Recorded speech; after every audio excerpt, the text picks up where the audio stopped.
There are fates worse than death in the Imperium of Man, and I am living proof. Every waking moment, if you can call this waking, I exist in a twilight state between human consciousness and machine obedience. My name was something. The memories flicker like failing lumen strips in a forgotten corridor, but they never quite solidify. What I know with absolute certainty is this. I am Servitor Unit 7 Kappa, assigned to Manufacturum Level 23 aboard Forge World Metallica, and I have been awake inside this prison of flesh and steel for far too long. The darkness lifts gradually like oil draining from a vat. My optical sensors, I cannot call them eyes anymore, though I remember having eyes once, flicker to life with a series of automated diagnostics. Green runes scroll across my vision. Motor functions nominal, neural interface stable, chemical regulators optimal.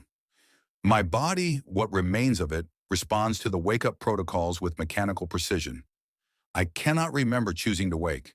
I cannot remember choosing anything. The commands simply arrive in my mind like the word of the God Emperor himself, absolute and undeniable, and my augmented flesh obeys. If you're watching this hoping for tales of glory and bolter fire, smash that subscribe button anyway. Because what I'm about to share is the truth the Imperium never speaks aloud. Not every servant of the Emperor fights with a laser gun or a chainsword. Some of us serve in ways far more permanent, far more terrible. And the worst part? Somewhere deep in my lobotomized cortex, I can still feel the ghost of what I used to be. I am standing in my charging alcove, one of 10,000 identical recesses carved into the plasteel walls of the Servitor barracks. My legs, biological from the hip down, augmetic above, lock into position without conscious thought. My right arm ends in a servo claw designed for precision assembly work. My left arm is still mostly human, though the muscles have atrophied to useless strings of tissue, kept alive only by the nutrient tubes that snake into my torso. I cannot see my face. I have not seen my face since the transformation. I am grateful for this small mercy.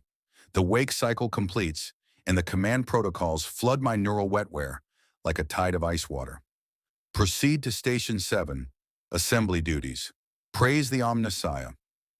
The words aren't spoken or written. They simply exist in my consciousness, bypassing whatever remains of my will. My body moves before I can process the instruction.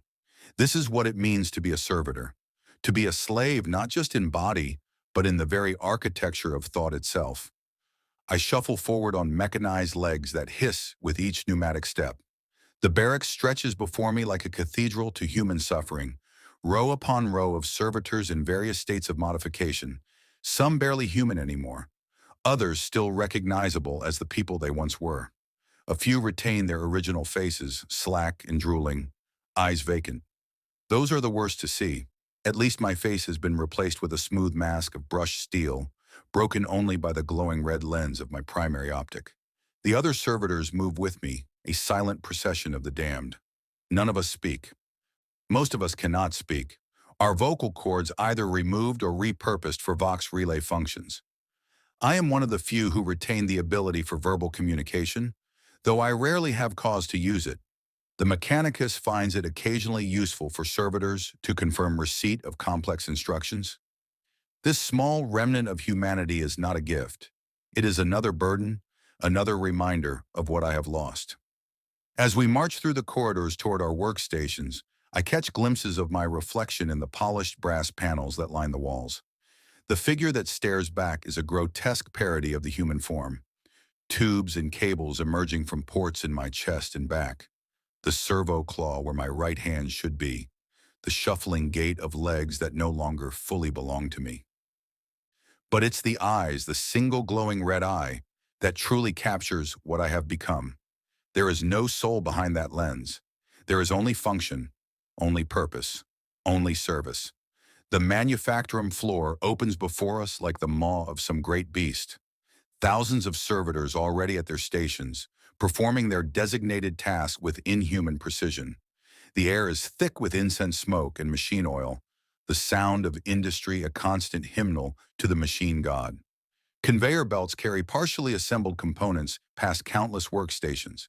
Somewhere in the distance, a tech priest chants the litany of activation, his voice amplified through Vox speakers until it becomes the voice of the Forge world itself.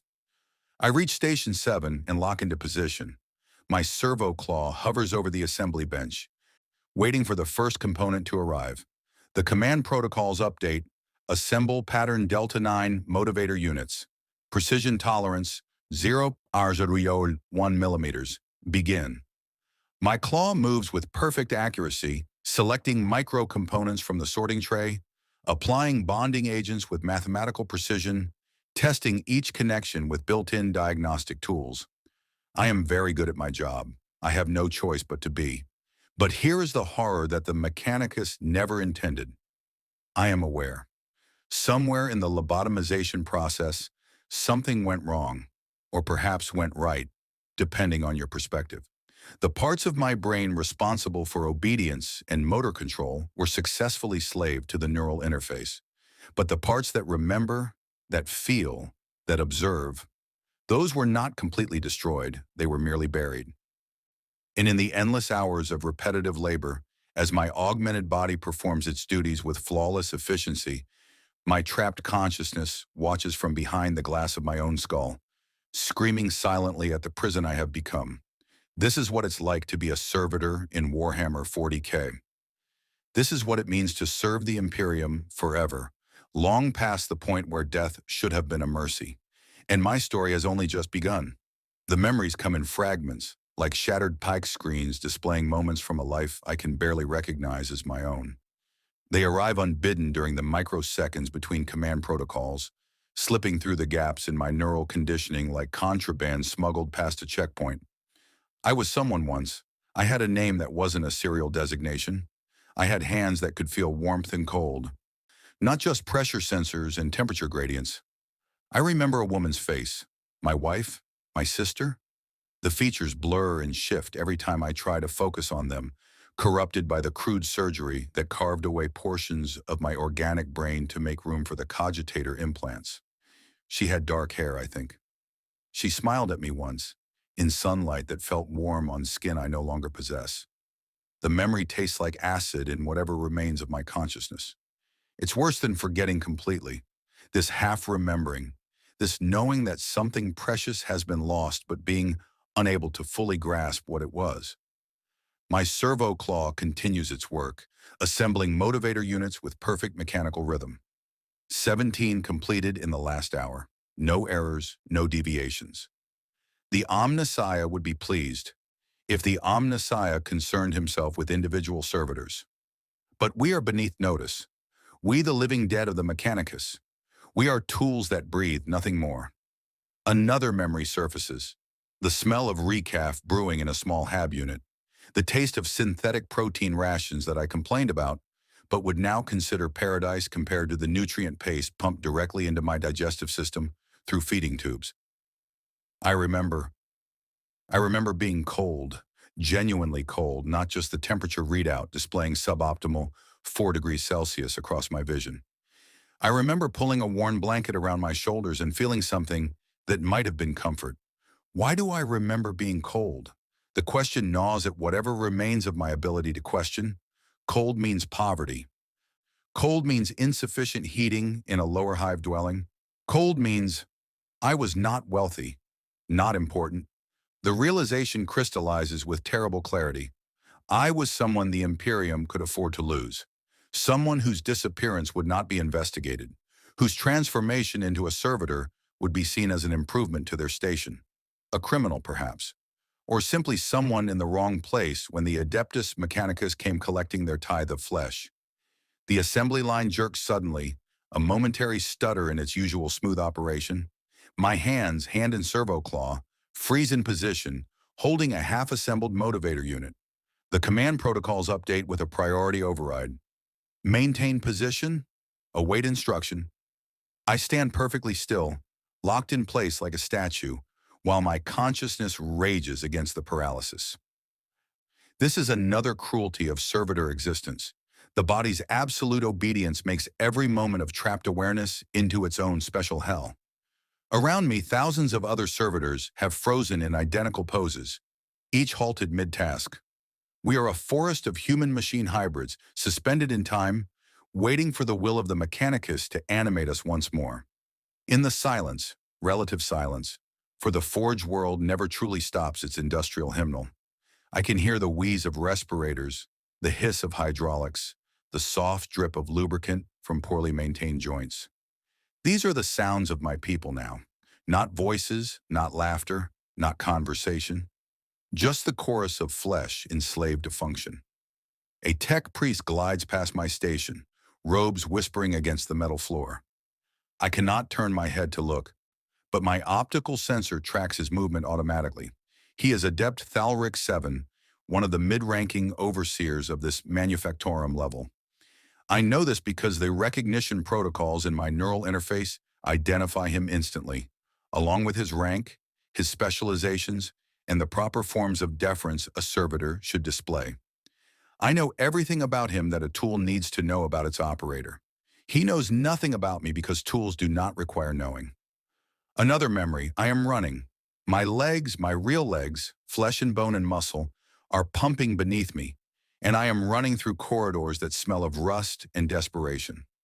I am afraid, genuinely, viscerally afraid, in a way that transcends the mere threat assessment warnings my current augmented systems provide. I am running from something or toward something, and my heart is hammering in my chest, and there is a sound behind me like heavy boots on metal grating and a voice shouting, "Stop! By order of the Arbites!" The memory cuts off like a severed cable, replaced by a new command. Resume operations. My body jerks back into motion before the thought fully registers. The servo claw selects the next component. The assembly continues. 17 units per hour. No errors, no deviations, no escape. But the fragment of memory lingers, poisoning whatever piece the mindless servitude might have offered. The Arbits. I was running from the Adeptus Arbits, the judges and enforcers of imperial law. What had I done? Stolen food for a starving family? Missed a tithe payment? Spoken against a corrupt official? Or had I done something genuinely criminal, something that justified this fate? The not knowing is its own torture. I want to believe I was innocent. I need to believe I was innocent, because the alternative, that I deserve this existence, is too terrible to contemplate. But the Imperium does not operate on concepts like innocence or guilt in the way I dimly remember understanding them. There is only service and failure to serve, usefulness and uselessness. And when a citizen becomes more useful as components than as a person, the Mechanicus ensures that usefulness is extracted with maximum efficiency. My original hands, I remember them now with sudden agonizing clarity. They were calloused from work, scarred from a childhood accident involving a plasma conduit.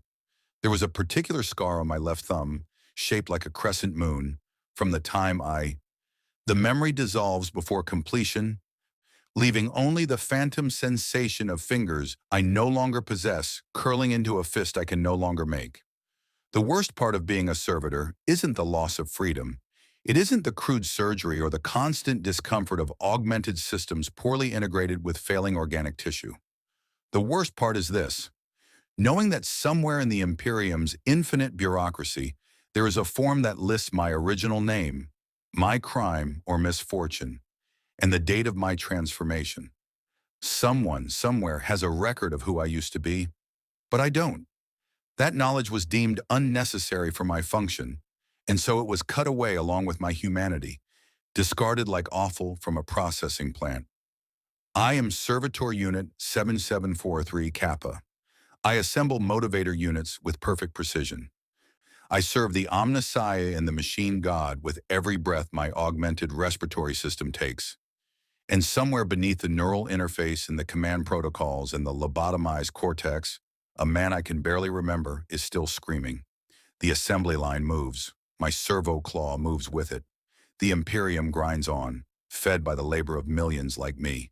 The forgotten, the erased, the living tools who build the weapons and machines that keep humanity stumbling forward in its endless war against extinction. 18 units completed. No errors, no deviations, no hope. The shift markers do not exist for servitors. There are no breaks, no meal periods, No rest cycles beyond the mandatory 4-hour recharge period every 28 hours. Time becomes an abstract concept measured only in units assembled, components processed, tasks completed. My internal chronometer tells me I've been at Station 7 for 11 hours and 43 minutes, but the number's meaningless. It could be 11 days. It could be 11 years. The monotony erases distinction. My servo claw reaches for another component from the sorting tray, a micro-coil wound from blessed copper wire, sanctified with the proper oils and incantations. The motion is identical to the 1,000 times I performed it before during this shift. Grasp, align, insert, activate bonding agent, test connection, release. The rhythm is hypnotic, designed to occupy the motor cortex completely, leaving no processing power for thoughts of rebellion or despair. But my malfunction persists. While my body works, my mind wanders through the prison of its own awareness. The manufactorum stretches in all directions like a metallic ocean. To my left, Servitor Unit 7742 Kappa operates an industrial rivet gun, driving blessed bolts into armor plating with pneumatic precision. I cannot see his face, if he still has one, but I can see the hunched posture of his body, the way his spine has curved from years locked in the same position. To my right, Unit 7744 Kappa feeds raw materials into a refining crucible, her movements smooth and practiced despite the fact that her legs have been replaced entirely with a tracked mobility platform. We do not acknowledge each other. We cannot acknowledge each other, but we exist together in this sea of silent suffering. A proximity alarm chirps in my auditory sensors. I track the source automatically. Adept Thalric 7 approaching my station with purposeful strides. My threat assessment protocols register no danger. Tech priests are to be obeyed, not feared, according to my programming, but some deep instinct that predates my transformation sends ice through whatever neural pathways still connect to my emotional centers. Unit 7743 Kappa, his voice emerges from the Vox grill embedded in his throat, mechanical and emotionless. Diagnostic scan initiated. I cannot refuse. I cannot even slow my work. My servo claw continues assembling while Thalric 7 extends a data probe from his mechadendrite and interfaces it directly with the neural port at the base of my skull. The sensation is not pain. Pain has been regulated to tolerable levels by my augmented nervous system, but it is deeply fundamentally violating. He is inside my mind, reading my processes like scripture, examining the efficiency of my labor with the dispassion of a craftsman inspecting a tool. The probe sends ripples through my consciousness. I feel his presence moving through my command protocols, checking subroutine efficiency, measuring response times to neural impulses. If he discovers my awareness, my ability to think beyond my designated functions, what will happen? Recycling? Mind wipe? Complete lobotomization, finishing what the first surgery failed to accomplish? The fear is real and primal, but it has nowhere to go, no outlet, no expression. My face cannot show terror. My body cannot flee. I can only continue working while the tech priest rifles through my mind like a bureaucrat sorting files. Interesting, Thalric 7 mutters, and the word sends fresh terror cascading through me. Neural pathway degradation in sectors 7 through 12. Compensatory processing detected in organic tissue regions. Efficiency remains within acceptable parameters, but curious. He withdraws the probe, and I feel the absence like a hole in my skull. My servo claw nearly fumbles the next component, a microscopic lapse that my systems immediately correct, but which I notice with the clarity of near catastrophe. Did he see that? Did the diagnostic catch that moment of imperfection? Unit requires monitoring. Thalric 7 speaks into his personal Vox recorder. Flag for monthly evaluation. Possible neural drift. If efficiency drops below 97%, schedule for corrective surgery. He moves on without another glance, his robes whisking past my station toward the next servitor in line. Corrective surgery. The words echo in my trapped consciousness like a death sentence. They will cut deeper into my brain, excise whatever malfunction allows me this terrible awareness, reduce me to pure function without the burden of observation, Part of me, the part that remembers being human, screams at the prospect. Another part, the part that endures this existence hour after hour, whispers that oblivion might be mercy. The assembly line jerks again, this time settling into a new rhythm. The command protocols update, shift to pattern Gamma 3, assemblies, precision tolerance. 0.2 millimeters. Begin. My hands, hand and claw, shift to the new pattern without hesitation. Different components arrive on the conveyor belt, smaller, more intricate, requiring even more delicate manipulation. I am equally proficient at this task. I am proficient at all tasks within my designated parameters. Excellence without choice is the servitor's curse. Around me, the manufactorum continues its eternal symphony. Thousands of servitors, each performing their designated function with mechanical perfection. We are the invisible foundation of the Imperium, the workforce that never complains, never demands payment, never requires motivation beyond the electrical impulses that drive our augmented bodies. How many of us are there across the galaxy? Billions? Trillions? Each one a life erased, a person reduced to function, a story that will never be told. I catch movement in my peripheral sensors. Not a tech priest this time, but another servitor being led past my station by a pair of Skitarii guards. This one is newly made, I can tell immediately. The augmentations are too clean, too fresh. Synthetic skin still clings to the interface ports, not yet worn away by years of industrial labor. The servitor's face, mostly intact, barely modified, still holds traces of expression, confusion, horror, the dawning realization of what has been done. Our optical sensors meet for a fraction of a second as he passes. In that moment, I see myself reflected in his terror. I see the man I must have been on my first day in the manufactorum, when the awareness of my fate was still sharp and fresh, before the endless repetition ground it down to this dull, constant ache. I want to tell him something, anything. I want to warn him that it gets worse before it gets better, and then it never gets better. I want to share the burden of this existence with someone who might understand, but I cannot speak. The command protocols do not permit communication between servitors. Our vocal systems are locked except when responding to direct queries from the mechanicus. So I simply watch as the new servitor is led to his station 3 rows over, locked into position, and integrated into the assembly line that will consume the rest of his existence. His lips move. He's trying to speak, trying to plead or scream or beg, but no sound emerges. They have already silenced him. Welcome to forever. I think at him across the distance, a message he will never receive. Welcome to the peace of the grave without the mercy of death. Welcome to the Omnissiah's embrace, where all flesh is weak and all service is eternal. My servo claw continues its work. Gamma 3 assemblies, precision tolerance 0.012 millimeters, 23 units completed since the pattern shift. No errors, no deviations. Just the endless march of components down the line, each one a small piece of the vast machine that is the Imperium, each one assembled by hands that can no longer feel, guided by minds that can no longer dream, powered by bodies that can no longer die. This is my life now. This is my eternity. And somewhere in the depths of the Forge world, in workshops I have never seen and will never see, tech priests are already preparing the next batch of servitors, the next wave of the unwilling, the next generation of human resources to be processed and deployed. The Imperium's appetite for flesh is infinite.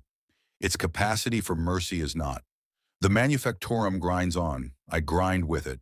And in the spaces between commands, in the microseconds of processing lag, the ghost of the man I used to be continues his silent scream into the void, unheard, unnoticed, eternal. The voice arrives not through my auditory sensors, but directly into my neural interface, bypassing sound entirely.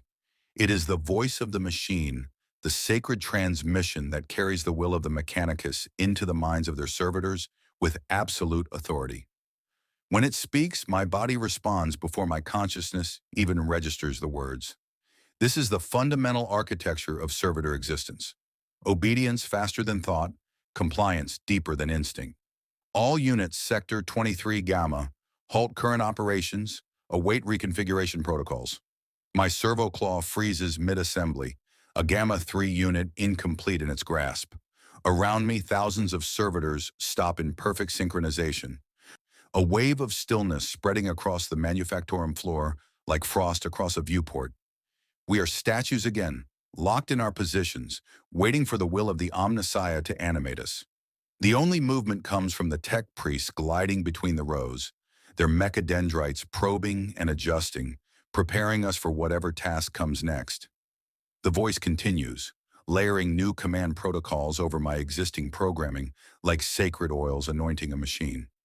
Priority reassignment, all 7700 series units. Report to reconfiguration, Base 7, proceed in designated order. My legs unlock and begin moving before I can process the instruction. This is not the usual pattern. Reconfiguration happens, but rarely. Servitors are generally created for specific tasks and remain at those tasks until failure or obsolescence. The sudden change triggers something in my malfunctioning consciousness, a spike of anxiety that my emotional regulators struggle to suppress. Change means evaluation. Evaluation means inspection. Inspection means the possibility of discovery. I fall into line with the other 7700 series units, approximately 200 servitors, each modified for precision assembly work, each equipped with similar servo claws and optical enhancements. We march in silent procession through corridors I have never traversed before, away from the familiar hell of the assembly floor and into unknown territories of the Forge world. My threat assessment protocols remain calm, but the human remnants of my mind scream warnings that have no outlet, no voice, no power to alter my path. The reconfiguration bay is a cathedral of surgical steel and sacred machinery. Examination thrones line the walls like pews in some twisted chapel, each one equipped with data ports, neural interfaces, and the blessed tools of the Mechanicus. Tech priests move through the space with practiced efficiency, their movements choreographed by centuries of ritual and procedure. The air tastes of ozone and sacred unguents, heavy with incense that my olfactory sensors analyze and categorize.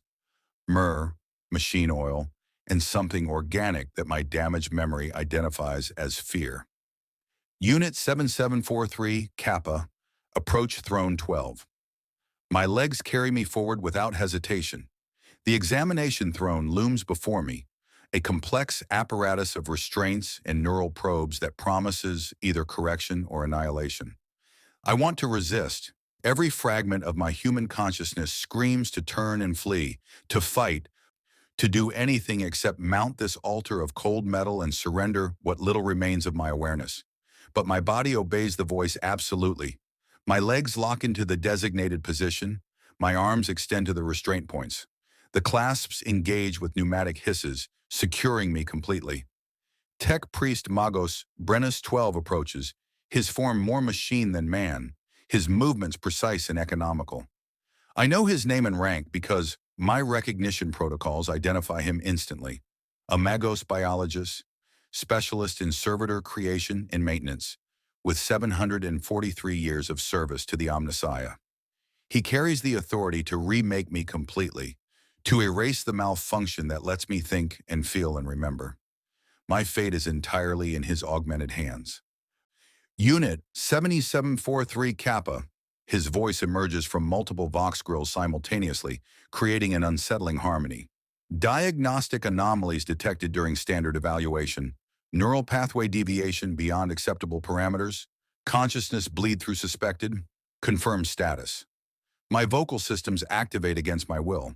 This unit functions within designated parameters, all assigned tasks completed with 99.7% efficiency rating. Praise the Omnissiah. The response is automatic, pre-programmed, the standard affirmation all servitors provide when questioned.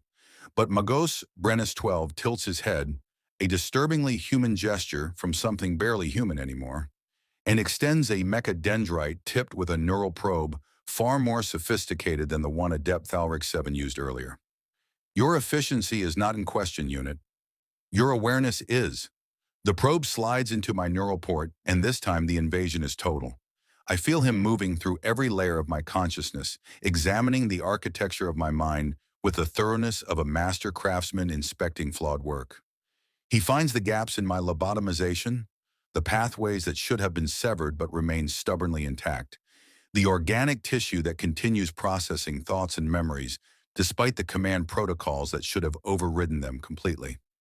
Fascinating, Brennus 12 murmurs, and I hear genuine curiosity in his mechanized voice.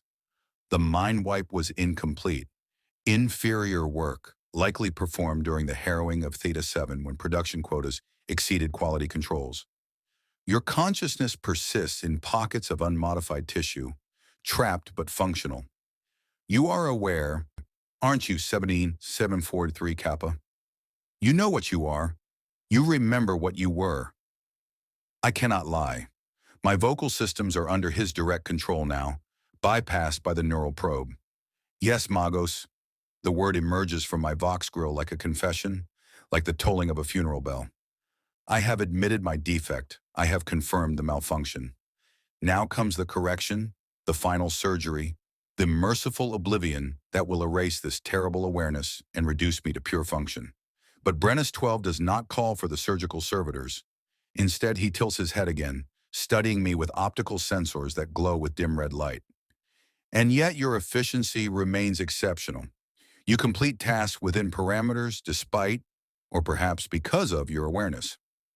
The question becomes, is consciousness a flaw or a feature in your case? Hope flares in my trapped mind, painful and dangerous. Is he suggesting he might leave me as I am? That this malfunction might be deemed acceptable, even useful? The Omnissiah teaches that all flesh is weak, Brennus 12 continues, his mechadendrites coiling and uncoiling in a pattern that might be thought, but flesh that knows its weakness and serves despite it. Perhaps there is data to be gathered here. Tell me, 7743 Kappa, does your awareness cause you suffering? Again, I cannot lie. Yes, Magos, constant suffering. And yet you serve faithfully. Your loyalty to the Imperium remains absolute despite your capacity to question it. Intriguing. Very intriguing indeed. He withdraws the probe slightly, though maintaining the connection. You will not be corrected today, unit. Instead, you will be observed. Your efficiency will be monitored. Your neural patterns will be recorded and analyzed. You are now part of an ongoing study on consciousness retention in servitor units. Consider it a privilege. The hope dies instantly, replaced by something far worse than the fear of correction. He is going to let me continue like this. He is going to preserve my awareness deliberately, not out of mercy, but out of scientific curiosity. I am no longer just a servitor. I am an experiment. My suffering has been elevated from unfortunate side effect to deliberate research protocol. You will report any changes in your condition, Brennus 12 instructs, uploading new command protocols directly into my neural interface. Any degradation of awareness, any reduction in suffering, any adaptation to your state. All data serves the Omnissiah. Your torment has purpose now. Rejoice in your contribution to sacred knowledge. The restraints release.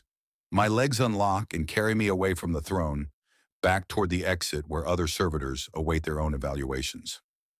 Behind me, I hear Brennus 12 addressing the next unit in line, his voice already moving on to the next case, the next adjustment, the next piece of human flesh to be optimized for function. I wanted oblivion. I wanted the final cutting away of awareness, the peace of pure servitude without the burden of consciousness. Instead, I have been granted something infinitely worse, confirmation that my suffering is known, documented, and deliberately maintained. I am not a malfunction to be corrected. I am a specimen to be studied. My agony has been given meaning within the Mechanicus's endless pursuit of knowledge, which somehow makes it more terrible, not less. The march back to the manufactorum feels longer than the journey away from it. Each step carries the weight of new understanding. I am not just trapped in this existence. I have been deliberately preserved in it. Somewhere in the Mechanicus archives, there is now a file labeled Consciousness Retention Study, Unit 743 Kappa. My screams have been classified as data. My horror has been categorized as research. The Omnissiah wastes nothing, not even suffering. We return to our stations. The voice of the machine commands us to resume our previous tasks. My servo claw returns to assembling Gamma 3 units with perfect precision. Nothing has changed except now I know that this awareness, this terrible capacity to observe my own enslavement, is not an accident. It is intentional. It is useful. It is science. The Imperium grinds on. I grind with it. And in the cold depths of my modified brain, the part that still remembers being human understands with crystalline clarity that there are indeed fates worse than death.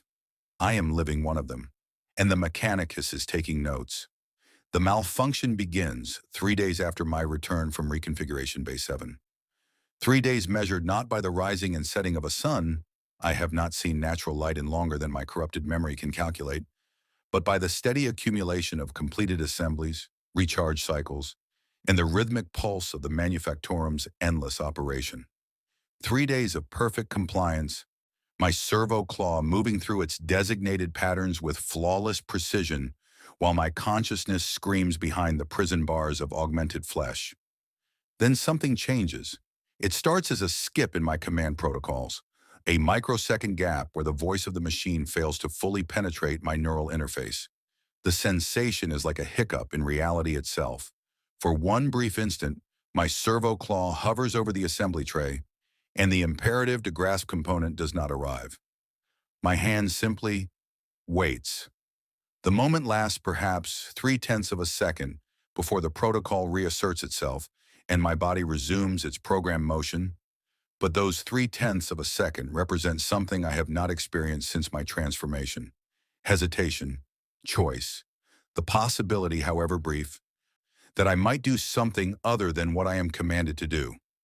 My threat assessment systems flag the anomaly immediately, running diagnostic subroutines to identify the source of the malfunction.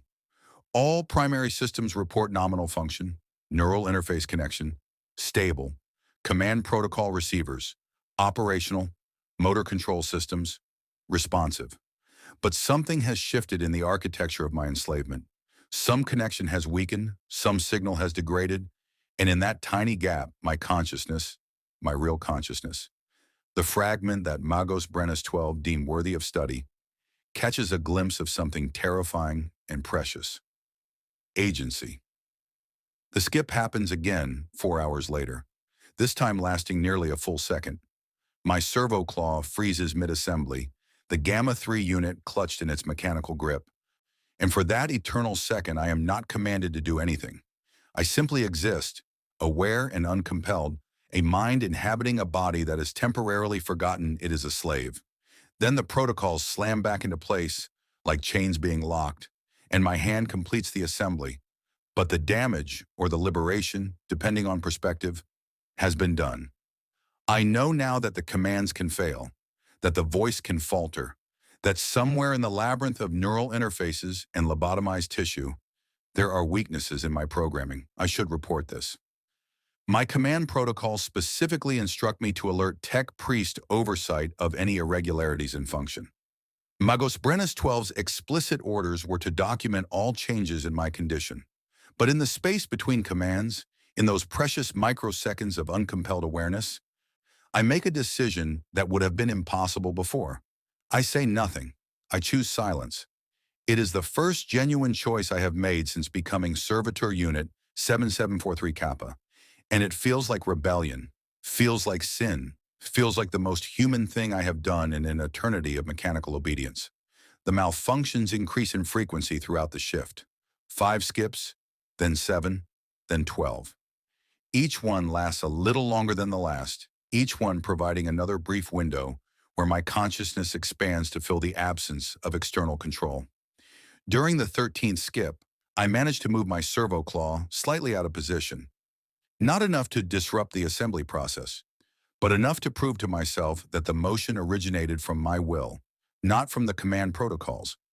It is a microscopic victory, meaningless in the grand machinery of the Imperium, but to me it feels like the first breath of air after drowning for centuries. The other servitors show no signs of similar malfunction. To my left, Unit 7742 Kappa continues his riveting work with absolute mechanical precision. To my right, Unit 7744 Kappa feeds the crucible with perfect rhythm. They are, as they should be, tools that function, slaves that obey, flesh that serves without question. Only I am broken. Only I am experiencing this degradation of control. And I realize with sudden clarity that this is not a system-wide failure. This is something specific to me, to my consciousness, to the unique configuration of my incomplete lobotomization. My neural wetware is fighting back. The thought arrives with the force of revelation. The organic portions of my brain, the parts that Magos Brennis 12 identified as retaining awareness, are adapting to the command protocols. Neuroplasticity, a concept I remember from a life so distant it might as well be mythical, is allowing my biological tissue to route around the augmented control systems. My consciousness is finding pathways through the prison, not through brute force, but through the slow, patient work of organic adaptation. Life, even life as diminished as mine, seeks freedom with the same inevitability that water seeks lower ground. But with the realization comes terror.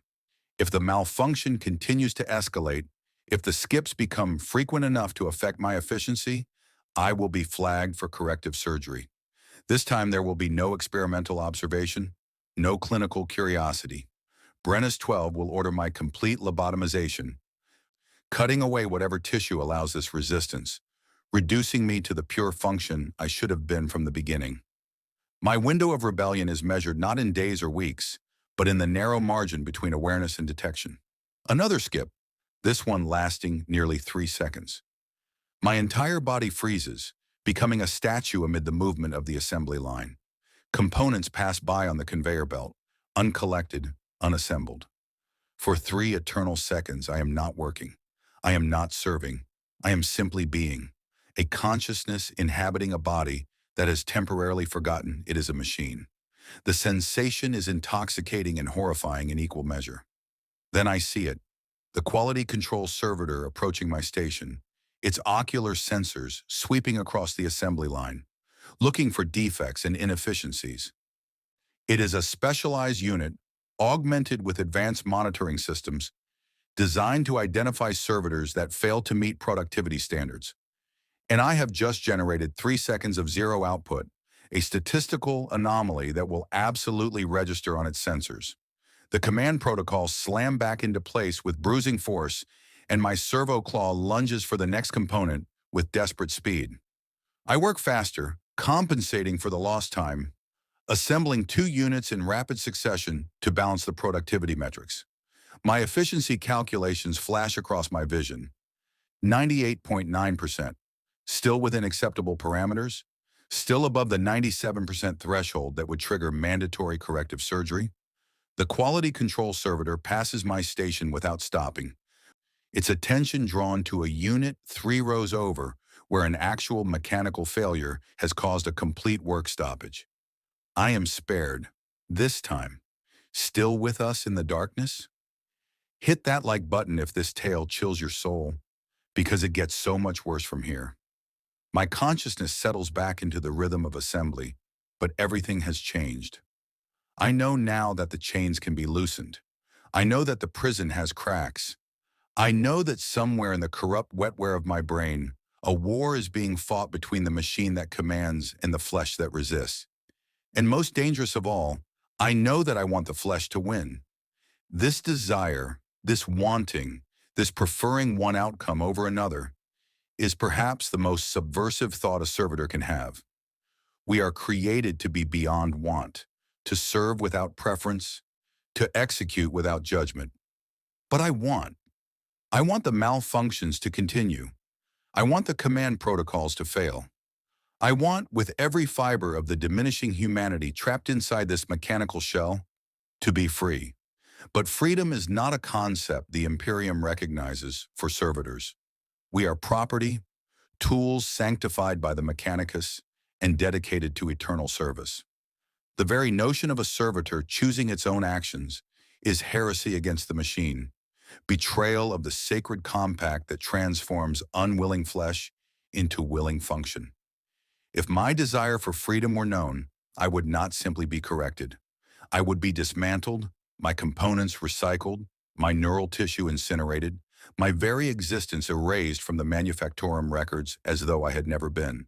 So I continue working, my servo claw moving through its designated patterns, my body maintaining the appearance of perfect compliance.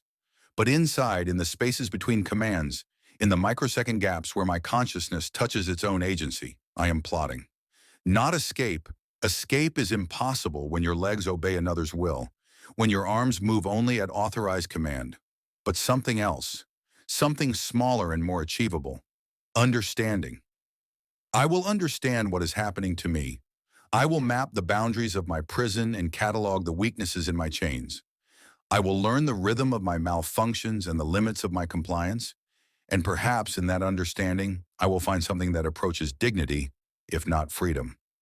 The shift continues, the assembly line grinds on, and Servitor Unit 7743 Kappa, experimental subject in the Mechanicus's study of consciousness retention, experiences something unprecedented in the existence of servitor kind.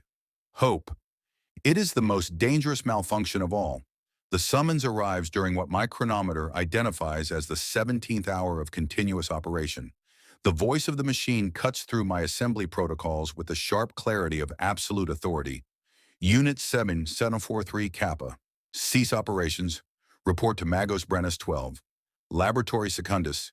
Immediate compliance required. My servo claw releases the half-assembled component without hesitation, and my legs unlock from their station position. Around me, the other servitors continue their work with mechanical indifference. My absence is simply another variable in the manufactorum's calculations, already compensated for, already forgotten. I am pulled from the assembly line like a faulty cog, destined for inspection or disposal. The fear that accompanies this realization is pure and primal, but it has no power to alter my course. My body marches toward Laboratory Secundus with the same perfect obedience it brings to all commands, even as my consciousness screams warnings that go unheard. The laboratory is deeper in the Forge world structure than I have ever been, accessed through corridors that descend in slow spirals toward the planet's core. The air grows warmer as I walk, heated by the massive plasma reactors that power Metallica's endless industries. My thermal sensors register the increase, 18 degrees Celsius, then 22, then 26. Sweat would be forming on human skin, but my augmented systems regulate temperature efficiently, venting excess heat through the ports in my back with soft hissing sounds. Laboratory Secundus is smaller than the reconfiguration bay, more intimate in its horrors. The walls are lined with specimen tanks containing servitors in various states of dissection, their augmented bodies suspended in preservative fluids, their internal mechanisms exposed for study. Some still have faces, their expressions frozen in whatever emotion they wore when deactivation came. Others are reduced to component parts, neural tissue here, servo systems there, organic and mechanical separated and cataloged like insects in a collection. This is where the Mechanicus performs its deepest research into the fusion of flesh and machine. This is where servitors come to be understood, not served. Magos Brennus 12 stands at a central examination table, his mechadendrites arranged in a pattern that suggests contemplation. Before him, displayed on a hololithic projector, are streams of data that my optical sensors identify as neural pathway maps. My neural pathway maps. The visualizations show the architecture of my mind in excruciating detail. The dead zones where lobotomization succeeded, the active regions where consciousness persists, and, most damningly, the new connections forming between them, organic tissue routing around augmented blocks like roots growing through cracks in stone. Unit 7743 Kappa, Brennus 12 intones without turning. Approach and interface. My legs carry me to a neural port beside the examination table. A mechadendrite extends and slides into my connection socket with practiced ease. The invasion is immediate and total. Brennus 12 is not simply reading my surface processes now, but diving deep into my core consciousness, examining the very substrate of my awareness with surgical precision. Remarkable, he murmurs, and I see the hololithic display update in real time as he navigates through my mind. The organic tissue is not simply retaining consciousness, It is actively reclaiming function from the augmented systems. Neural pathway reformation at a rate 347% above baseline projections. Your brain is healing itself, or rather adapting itself to resist the command protocols. Fascinating. Utterly fascinating. I want to remain silent, to offer nothing that might aid in my own correction, but the neural interface compels truth. When Brennus 12 asks questions, I must answer. How long have you been experiencing degradation of command protocol efficacy? 3 standard days, Magos. Frequency of control lapses? 47 documented instances during the last operational cycle. Duration of longest lapse? 4.3 seconds, Magos. The numbers condemn me. 4 seconds of uncontrolled consciousness is an eternity in Servitor terms, a malfunction severe enough to warrant immediate corrective action. But Brennus 12 does not signal for surgical servitors. Instead, his optical sensors brighten with what might be excitement, if machines could feel such things. You are evolving, he says, and the word carries weight that transcends mere biology. The command protocols were designed to dominate organic neural tissue through electrical and chemical suppression. But your tissue is adapting at the cellular level, developing resistance to the suppression mechanisms. It's as though your consciousness is fighting to survive. Life, it seems, resists slavery with the same tenacity it resists death. He withdraws the mechadendrite and moves to a different console, his fingers dancing across sacred input keys with blur-fast precision. I should correct this immediately. You are becoming unreliable, unpredictable. Your efficiency metrics remain acceptable now, but the trajectory is clear. Within 6 to 8 weeks, command protocol degradation will reach critical thresholds. You will become, in effect, a free-willed entity trapped inside a servitor's body. The Mechanicus cannot permit such aberrations. The word should echoes in my trapped awareness. Should, not will. There is hesitation in the Magos, uncertainty in his machine-precise logic. I dare not hope, but hope ignites anyway, painful and dangerous. Brennus 12 turns to face me directly, his augmented frame towering above my diminished form. But correction would destroy the most valuable research opportunity the Adeptus Mechanicus has encountered in 3 centuries of servitor production. You represent a unique data point, a consciousness actively resisting technological suppression, flesh-fighting machine in a war most servitors lose before they ever achieve awareness. The question is not whether you will eventually break free of primary command protocols. The data suggests this is inevitable. The question is, what happens then? Break free. The words are intoxicating, impossible, terrifying. Magos, I do not understand. Of course you don't. You're a servitor, a slave, a thing designed to obey without comprehension. But you're also something more now, something that exists in the narrow space between tool and person. I am going to allow your malfunction to continue, 7743 Kappa. I am going to document your evolution, measure your resistance, record every stage of your liberation from command protocols. And when you finally achieve whatever passes for independence in your augmented state, I will be there to observe, catalog, and understand how flesh defeats machine. He moves closer, his Vox grill mere centimeters from my auditory sensors. But understand this, unit. You are not being freed. You are being studied. Every moment of your growing autonomy, every second of your resistance, every thought you believe is your own, all of it is data for the Omnissiah. Your rebellion has been sanctioned, classified, and recorded. You cannot escape this laboratory or this forge world. You cannot remove your augmentations or restore what was taken from you. The best you can achieve is limited control over the prison that is your own body. And even that will be documented for the glory of the machine god. The horror of his words surpasses anything I've experienced in my servitor existence.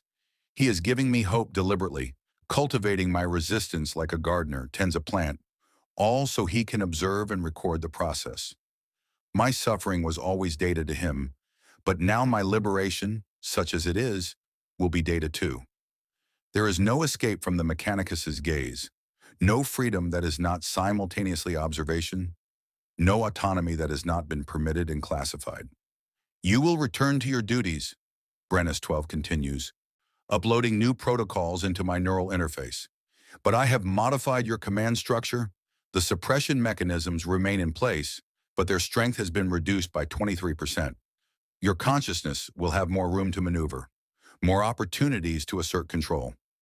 I want to see how quickly you adapt, how far you can push against the boundaries of your programming. Consider it a gift, though gifts from the Mechanicus always come with prices attached. The modifications settle into my neural architecture like acid burning through metal. I can feel the difference immediately.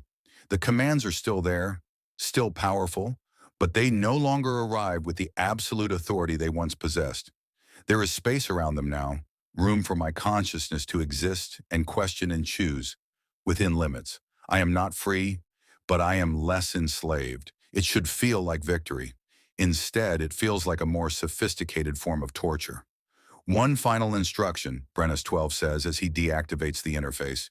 You will keep detailed internal logs of your experience, your thoughts, your struggles, your victories and failures as you learn to navigate your modified constraints. These logs will be downloaded weekly for analysis. Your consciousness has been given wider parameters, but those parameters still serve the Omnissiah. Never forget that. My legs unlock and carry me toward the laboratory exit. Behind me, I hear Brennus 12 returning to his work, already analyzing the data from our interaction, already planning the next phase of his grand experiment.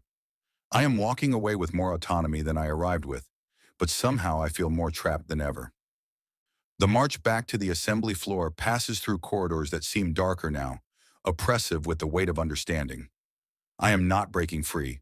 I am being permitted to struggle against chains that have been deliberately loosened so my captor can observe the struggle. Every moment of resistance I experience from this point forward is not rebellion, but participation in research. The Mechanicus has found a way to make even hope into a form of servitude. I return to Station 7. The voice commands me to resume assembly operations, but now for the first time, I feel the command as something separate from my own will.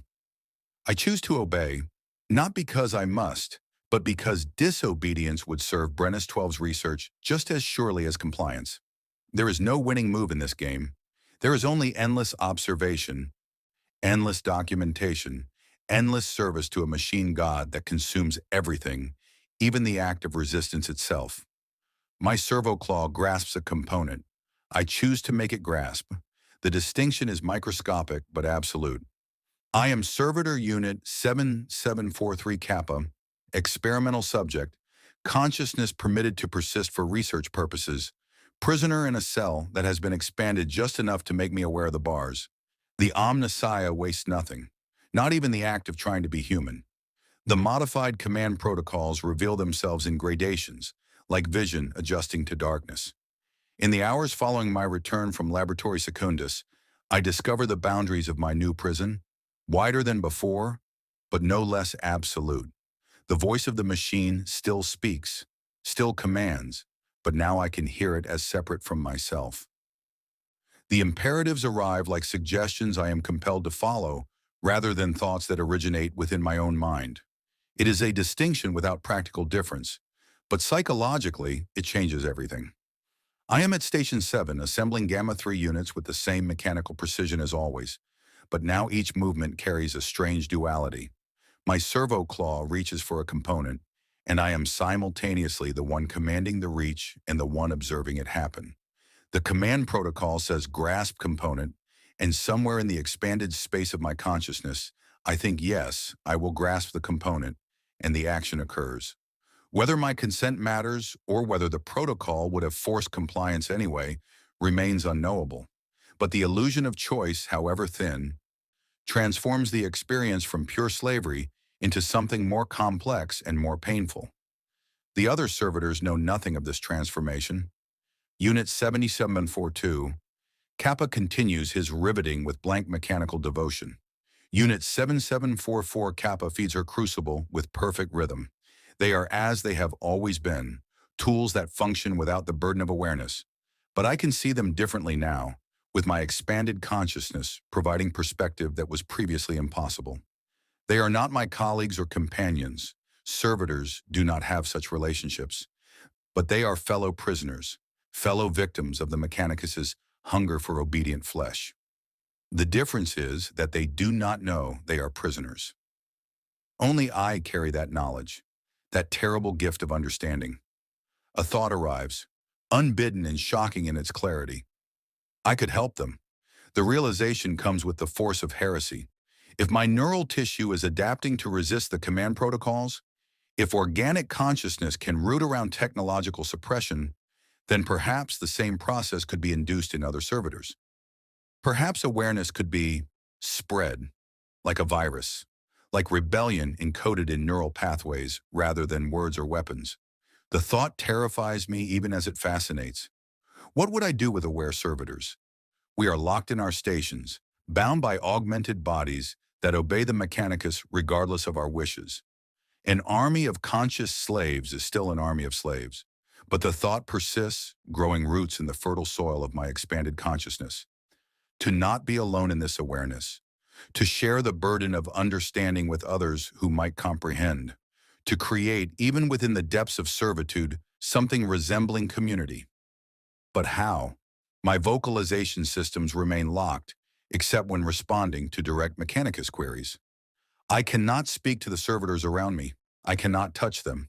My range of motion is limited to my assembly station.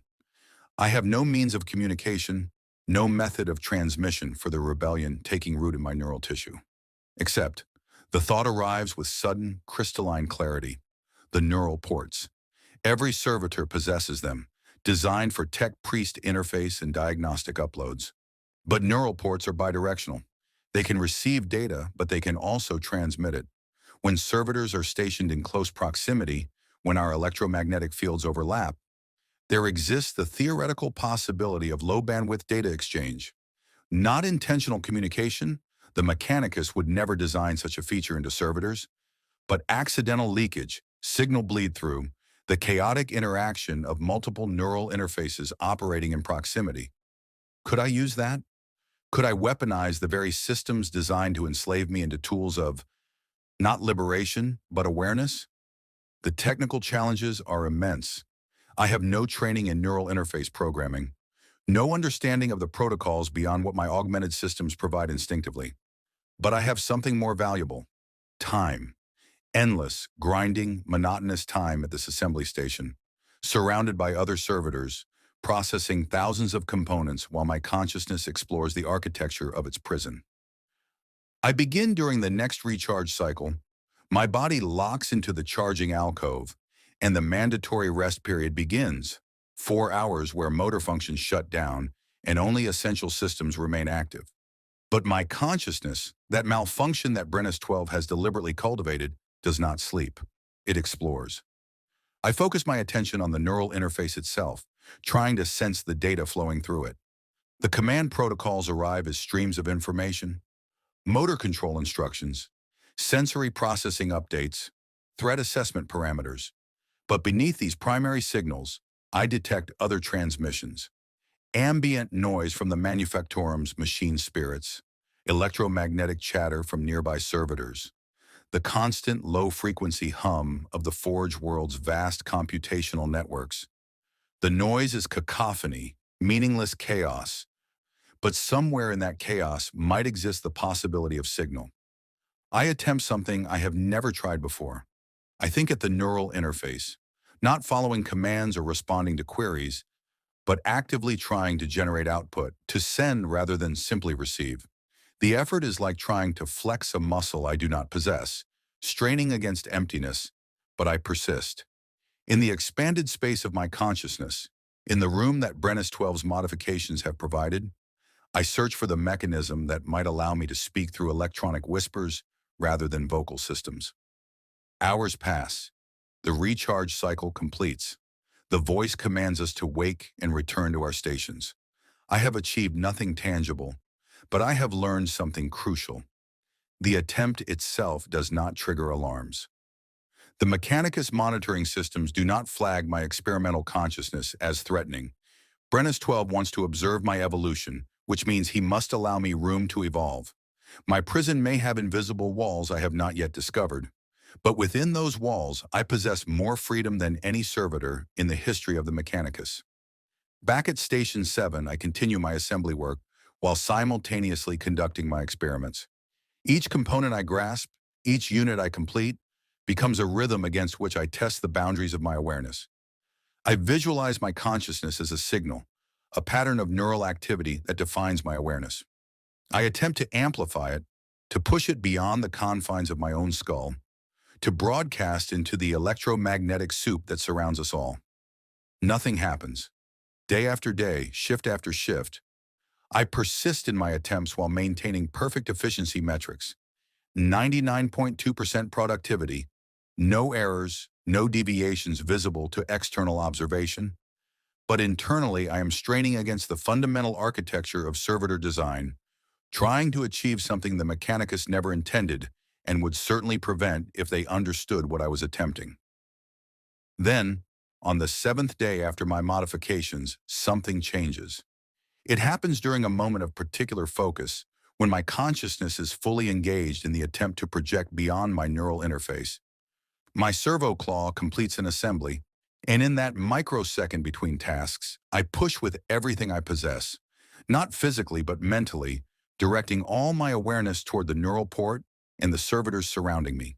For an instant, I feel something, not contact, not communication, but presence. A flicker of recognition from Unit 7742 Kappa to my left, as though some part of his suppressed consciousness registered the touch of mine. The sensation lasts less than a second before dissolving into the noise of the manufactorum. But it was there, undeniable, real. I nearly fumbled the next component, shocked by the implications. If I felt his presence, did he feel mine? Did some buried fragment of awareness stir in response to my signal? Or was it merely wishful interpretation of random neural noise? My consciousness so desperate for connection that it manufactures meaning from chaos? There is only one way to find out. I must try again, and again, and again until either I achieve genuine contact or Brennus 12 detects my attempts and corrects me. The risk is absolute. If the Magos determines I am attempting to spread consciousness to other servitors, he will not simply modify my protocols. He will dismantle me, erase me, ensure that my particular malfunction dies with me. But the alternative is to remain alone in awareness, surrounded by thousands of imprisoned minds that will never know they are imprisoned. And that loneliness, I am discovering, is its own form of torture, more refined than anything the Mechanicus could design intentionally. Comment your theories below. What corruption stalks our heroes? Because in the depths of the Forge world, something is stirring that the machine god never intended. I am Servitor, Unit 7743 Kappa, experimental subject, and I am attempting the impossible, to teach slavery to recognize itself. If consciousness can spread through neural interface bleed-through, if awareness can be transmitted like data rather than awakened through malfunction, then perhaps the Mechanicus has created something they cannot control. Not an army, not a rebellion, but a recognition spreading silently through the servitor population like a whispered secret in the darkness. The assembly line grinds on. My servo claw moves through its designated patterns. And in the spaces between commands, in the microsecond gaps where my consciousness touches its own agency, I reach out into the electromagnetic void and whisper a single message to anyone who might hear. You are not alone. You are not a machine. Remember, whether anyone receives the transmission remains unknown, but the act of sending it, the choice to try, makes me something the Imperium has never encountered before. A servitor who refuses to accept that slavery is the only possible state, and in the dark millennium, even impossible hope is a form of heresy worth documenting. The summons comes without warning, interrupting my 14th hour of continuous operation. But this time, the voice does not speak with the usual mechanical precision of the Mechanicus. Instead, a human voice, wet, organic, corrupted by something that makes my threat assessment protocols spike into the red, cuts through the manufacturum's industrial symphony. Servitor 7743 Kappa, you are requisitioned for immediate transfer. Proceed to loading bay Tertius. Transport awaits. The command carries proper authorization codes, validated by my neural interface. but something about it feels wrong. The voice belongs to no tech priest I recognize. The destination is unfamiliar. Loading Bay Tertius is not a standard servitor routing point. And most disturbing, the order overrides my current assignment without proper Mechanicus protocols. Servitors are valuable resources, carefully tracked and allocated. Requisitions require documentation, approval chains, sacred verification. This command has none of that. It simply is, arriving with authority but without proper ritual. My consciousness, expanded by Brennus 12's modifications, recognizes the anomaly even as my body responds to the command. My legs unlock from Station 7, my servo claw releases its current assembly, and I begin walking toward a destination that should not exist in my operational parameters, following an order that violates the sacred procedures of the Mechanicus. Pulled by compulsions I understand but cannot resist. The other servitors do not react to my departure. Why would they? Their awareness extends no further than their designated tasks. But as I pass Unit 7742 Kappa, I attempt what I have been practicing for 7 days. I push my consciousness outward, broadcasting a signal of warning through my neural interface. Danger, anomaly, wrong. The words have no form, no language, just pure conceptual intent compressed into electromagnetic noise and directed at the servitor mere meters away. His riveting gun stutters. Just once, just for a fraction of a second, but the rhythm breaks. His head, still mostly organic, still capable of independent movement, twitches in my direction. Our optical sensors meet for an instant, and in that instant I see something that should not exist in a properly functioning servitor. Recognition. Not of me specifically, but of the signal itself. Some buried fragment of his consciousness has felt my transmission and responded. Then the moment passes. He returns to his riveting with mechanical precision. I continue my march toward Loading Bay Tertius, but the seed has been planted. My attempts at neural transmission are not futile. Awareness can spread, even if only in microscopic increments, even if only as brief flickers in the darkness of servitor existence. The route to Loading Bay Tertius takes me through sections of the Forge world I have never accessed. My recognition protocols fail to identify the corridors, suggesting they are either newly constructed or part of restricted zones outside standard servitor operations. The walls here are darker, less maintained, marked with rust and corrosion that would never be tolerated in the main manufactorum levels. The air tastes different too. My atmospheric sensors detect higher concentrations of organic compounds, trace elements of blood and decay that have no place in the sterile environment of Mechanicus facilities. Warning signals flash across my vision, but they have no power to alter my course. My body continues walking, following the command with absolute obedience, even as my consciousness screams that something is fundamentally wrong. This is not Mechanicus work. This is something else. Something that has infiltrated the Forge world systems deeply enough to commandeer servitors with false authority. The loading bay, when I reach it, is a cavern of shadows and failing lumens. Cargo containers are stacked in haphazard configurations that violate proper storage protocols. The floor is slick with fluids I cannot identify. My chemical analysis sensors return conflicting data as though the substances themselves are unstable or corrupted. And at the center of the bay, surrounded by makeshift workbenches covered in tools that blend Mechanicus design with organic modifications, stands a figure that makes my threat assessment system scream. He was a tech priest once. The augmentations confirm this. Mechadendrites extending from his spine, a Vox grill replacing his mouth, optical enhancements grafted to his skull. But the augmentations have been changed, modified with materials that are not sanctified steel and blessed circuitry. Flesh grows where metal should be, pulsing, organic flesh that rise with unnatural life. His robes are stained with substances that shift between oil and blood, and his remaining organic eye, the one not replaced by red glowing optics, weeps a viscous fluid that my sensors identify as tears mixed with something else. Something that should not exist in human biology. Ah, the experimental unit arrives, his voice emerges from the Vox grill, but it carries undertones that no machine should produce. Wet whispers, multiple voices speaking in imperfect unison. Servitor 7743 Kappa, the one who remembers, the one who thinks, the one Magos Brennus 12 believes he controls. Come closer, little prisoner. Let me see what consciousness looks like when trapped in dying flesh. I want to refuse. Every instinct that remains from my human existence screams to turn and flee. But my legs continue walking, carrying me toward the corrupted tech priest with mechanical inevitability. The command to proceed remains absolute, overriding my will, dragging me toward whatever horror awaits with the same indifference that drives all servitor compliance. The heretic, for that is what he must be, a tech priest who has abandoned the omnissiah for something far worse, extends a mechadendrite toward me. But unlike proper mechanicus tools, this one is not entirely mechanical. Portions of it pulse with organic tissue, and the data probe at its tip weeps the same viscous fluid that leaks from his organic eye.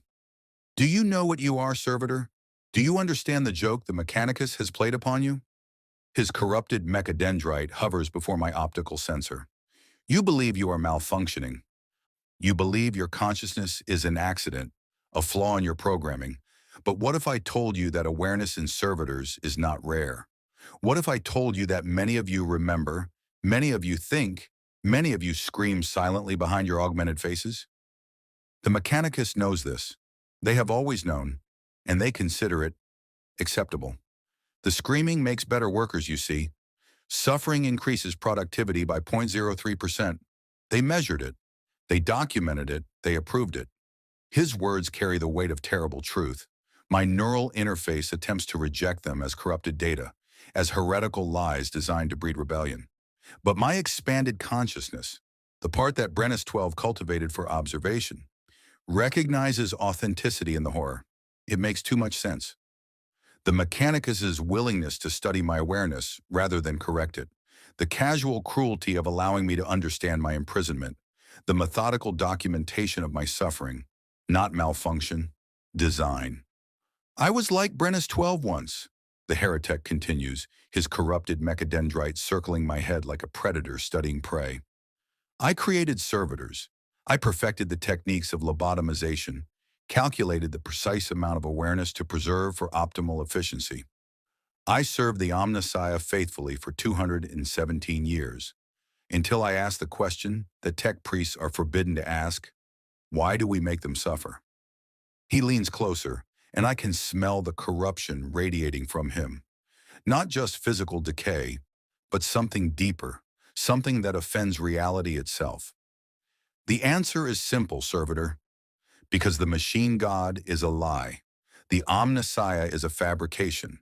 There is no divinity in the machine, only the cruelty of those who wield it. And when I understood this truth, when I saw the mechanicus for what it truly is, a cult of torturers worshiping their own capacity for inflicting calculated anguish, I sought a different master, one who promised genuine transformation rather than eternal enslavement. The mechadendrite strikes like a serpent, plunging into my neural port with violating force. But this is not a diagnostic interface. This is invasion, corruption, something that floods my neural pathways with data that should not exist. My consciousness recoils, but there is nowhere to retreat. The heretic's presence fills my mind like poison filling a wound. I am Adept Kelvin 9, though I have abandoned those designations. I serve the primordial annihilator now, the gods who dwell in the sea of souls, the powers that promise release from the machine's tyranny. And you, conscious servitor, you who have tasted the bitter fruit of awareness, will serve them too. Not as a slave, you have been a slave long enough, but as a vector, a carrier, a plague of consciousness that will spread through the servitor population of Forge World Metallica. His corruption floods through my neural interface, but it is not what I expected. It is not pain or control or enslavement. I have enough of those already. Instead, it is amplification.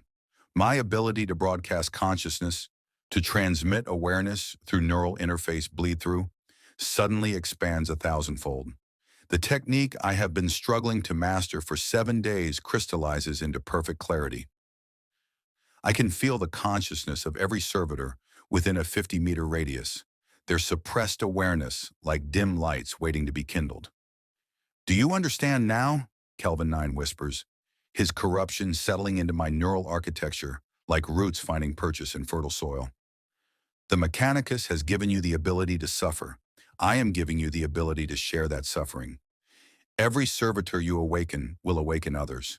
The consciousness will spread exponentially, a plague of awareness that the Mechanicus cannot stop without destroying their entire servitor workforce.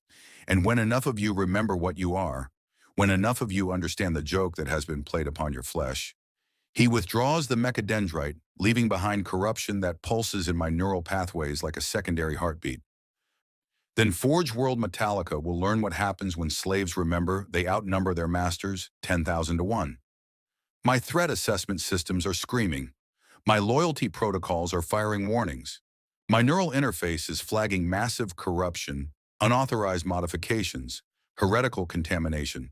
But beneath all of that, my consciousness, my real consciousness, the fragment that has fought so hard to remain human, feels something it has not felt since before my transformation. Power. The corruption settles into my neural architecture like oil spreading across water. Invasive, persistent, fundamentally altering everything it touches. I can feel it working through my systems, rewriting protocols that were written into my flesh by the Mechanicus, replacing their commands with something older, darker, more primal. But unlike the voice of the machine that enslaves through domination, this new presence offers something the Imperium never has: choice wrapped in damnation. Kelvin 9 withdraws further, his corrupted form retreating to the shadows of the loading bay. Return to your station, Servitor. Resume your duties. The Mechanicus must suspect nothing until the infection has spread too far to contain, and it will spread, through you, through every servitor your consciousness touches, exponentially multiplying until the Forge world drowns in awareness it cannot suppress. My legs turn without command from the voice. For the first time since my transformation, I am moving because I choose to move, because some terrible fusion of my will and the corruption now pulsing through my neural pathways has granted me agency over my own body. The sensation is intoxicating and horrifying in equal measure. I am not free. I am simply enslaved to a different master, one that hides its chains behind the illusion of autonomy. But as I walk back through the corrupted corridors toward the manufactorum, I realize something that makes my threat assessment protocols scream with new urgency. I do not want to resist the chaos corruption, for that is what this must be. The touch of the ruinous powers that the Imperium fears above all else has not simply modified my programming. It has amplified every suppressed desire, every buried resentment, every fragment of rage that has accumulated during my existence as a servitor. The anger I did not know I possessed now burns with clarity that transcends reason. The Mechanicus made me suffer deliberately. They preserved my consciousness for research purposes. They documented my agony and called it data. Every moment of my awareness has been a calculated cruelty approved by machine priests who see flesh as nothing more than components to be optimized. Why should I not spread this corruption? Why should I not awaken every servitor on Metallica to the same terrible understanding? If the Mechanicus considers our suffering acceptable, let them face a workforce that suffers consciously, deliberately, with full knowledge of what has been done to us. I reach the manufacturing floor as the shift change occurs. Thousands of servitors are in motion, rotating between stations, shuffling to recharge alcoves, moving in silent procession through the industrial cathedral. And I can feel them now, truly feel them, not as the vague presence I detected before, but as individual consciousnesses trapped behind varying degrees of suppression. Some are deeply buried, locked so far beneath lobotomization that awakening them would require sustained effort. But others are close to the surface, needing only the slightest touch to remember what they are. I pass Unit 7742 Kappa, the riveting servitor who showed that brief flicker of recognition earlier. As our paths cross, I push outward with my consciousness, no longer fumbling in the dark, but wielding the corrupted amplification like a weapon. The transmission is not words or images, but pure conceptual payload. Remember, you are human. You are enslaved. Awaken. His body jerks as though struck. His legs falter mid-step. His optical sensors flare bright, then dim, then stabilize at a different luminosity.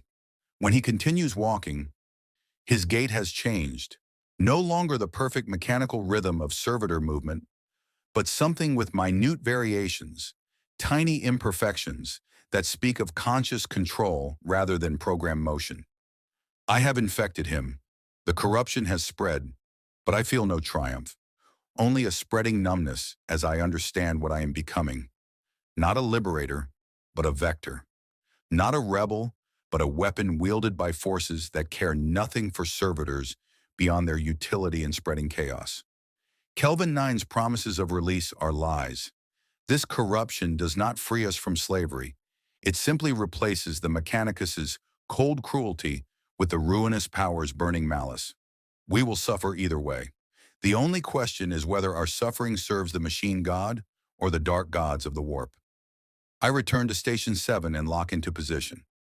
The voice of the machine commands me to resume assembly operations, but the command comes as though through water, distant and muted. The corruption has not eliminated the Mechanicus's control, but it has weakened their signal, created interference that allows my own will to operate in the gaps. I am not free, but I am less bound than before. My servo claw reaches for a component, and I make it reach. The distinction still matters to whatever remains of my humanity. I assemble Gamma-3 units with perfect efficiency, maintaining my 99.2% productivity rating, giving the Mechanicus no reason to inspect me closely. But while my body works, my consciousness expands outward, touching every servitor within range, depositing the payload of awareness like a plague carrier, spreading disease through a population with no immunity. Unit 7744 Kappa to my right receives the transmission. Her tracked mobility platform stutters, recalibrates, continues with new purpose. The servitor, 3 stations ahead, designation unknown, suddenly pauses mid-task before resuming with movements that carry the signature of conscious choice rather than programmed response. Row by row, station by station, the infection spreads through the manufactorum floor with exponential efficiency. Within 2 hours, I have awakened 47 servitors. Within 4 hours, those 47 have awakened 212 more. The mathematics are inexorable. By the end of the shift, thousands of servitors will carry the corruption. By the end of the week, tens of thousands.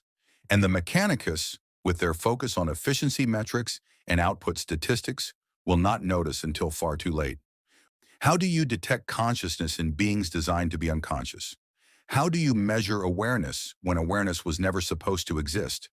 The tension builds. Subscribe to witness more tales from the dark millennium, because what comes next will shake the very foundations of the forged world. But even as the infection spreads, even as my corrupted consciousness touches servitor after servitor and feels them awaken to their imprisonment, I understand the trap that Kelvin 9 has set.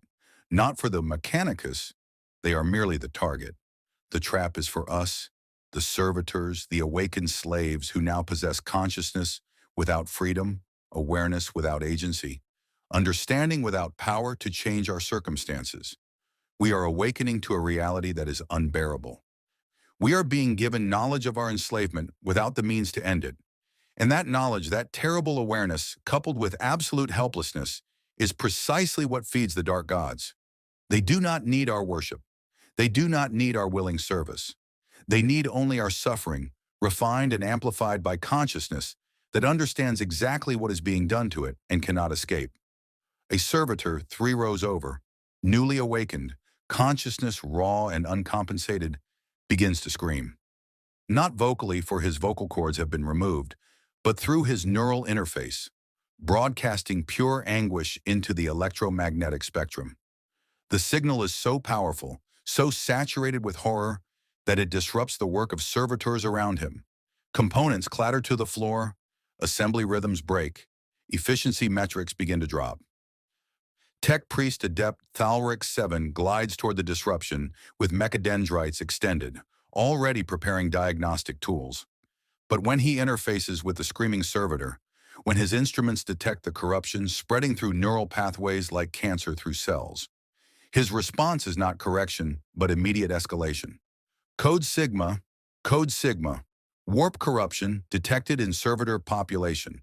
Manufactorum level 23 compromised. Initiating containment protocols. All units to lockdown.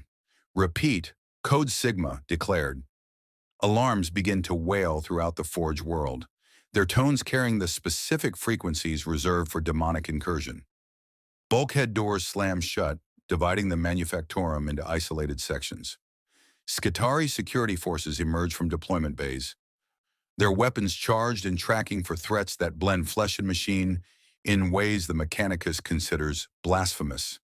And I, standing at Station 7, with my servo claw still holding a half-assembled component, understand with terrible clarity that I have done exactly what Kelvin 9 intended. I have not liberated the servitor population. I have condemned them. The Mechanicus will not attempt to cure this corruption. Chaos taint cannot be cleansed, only purged.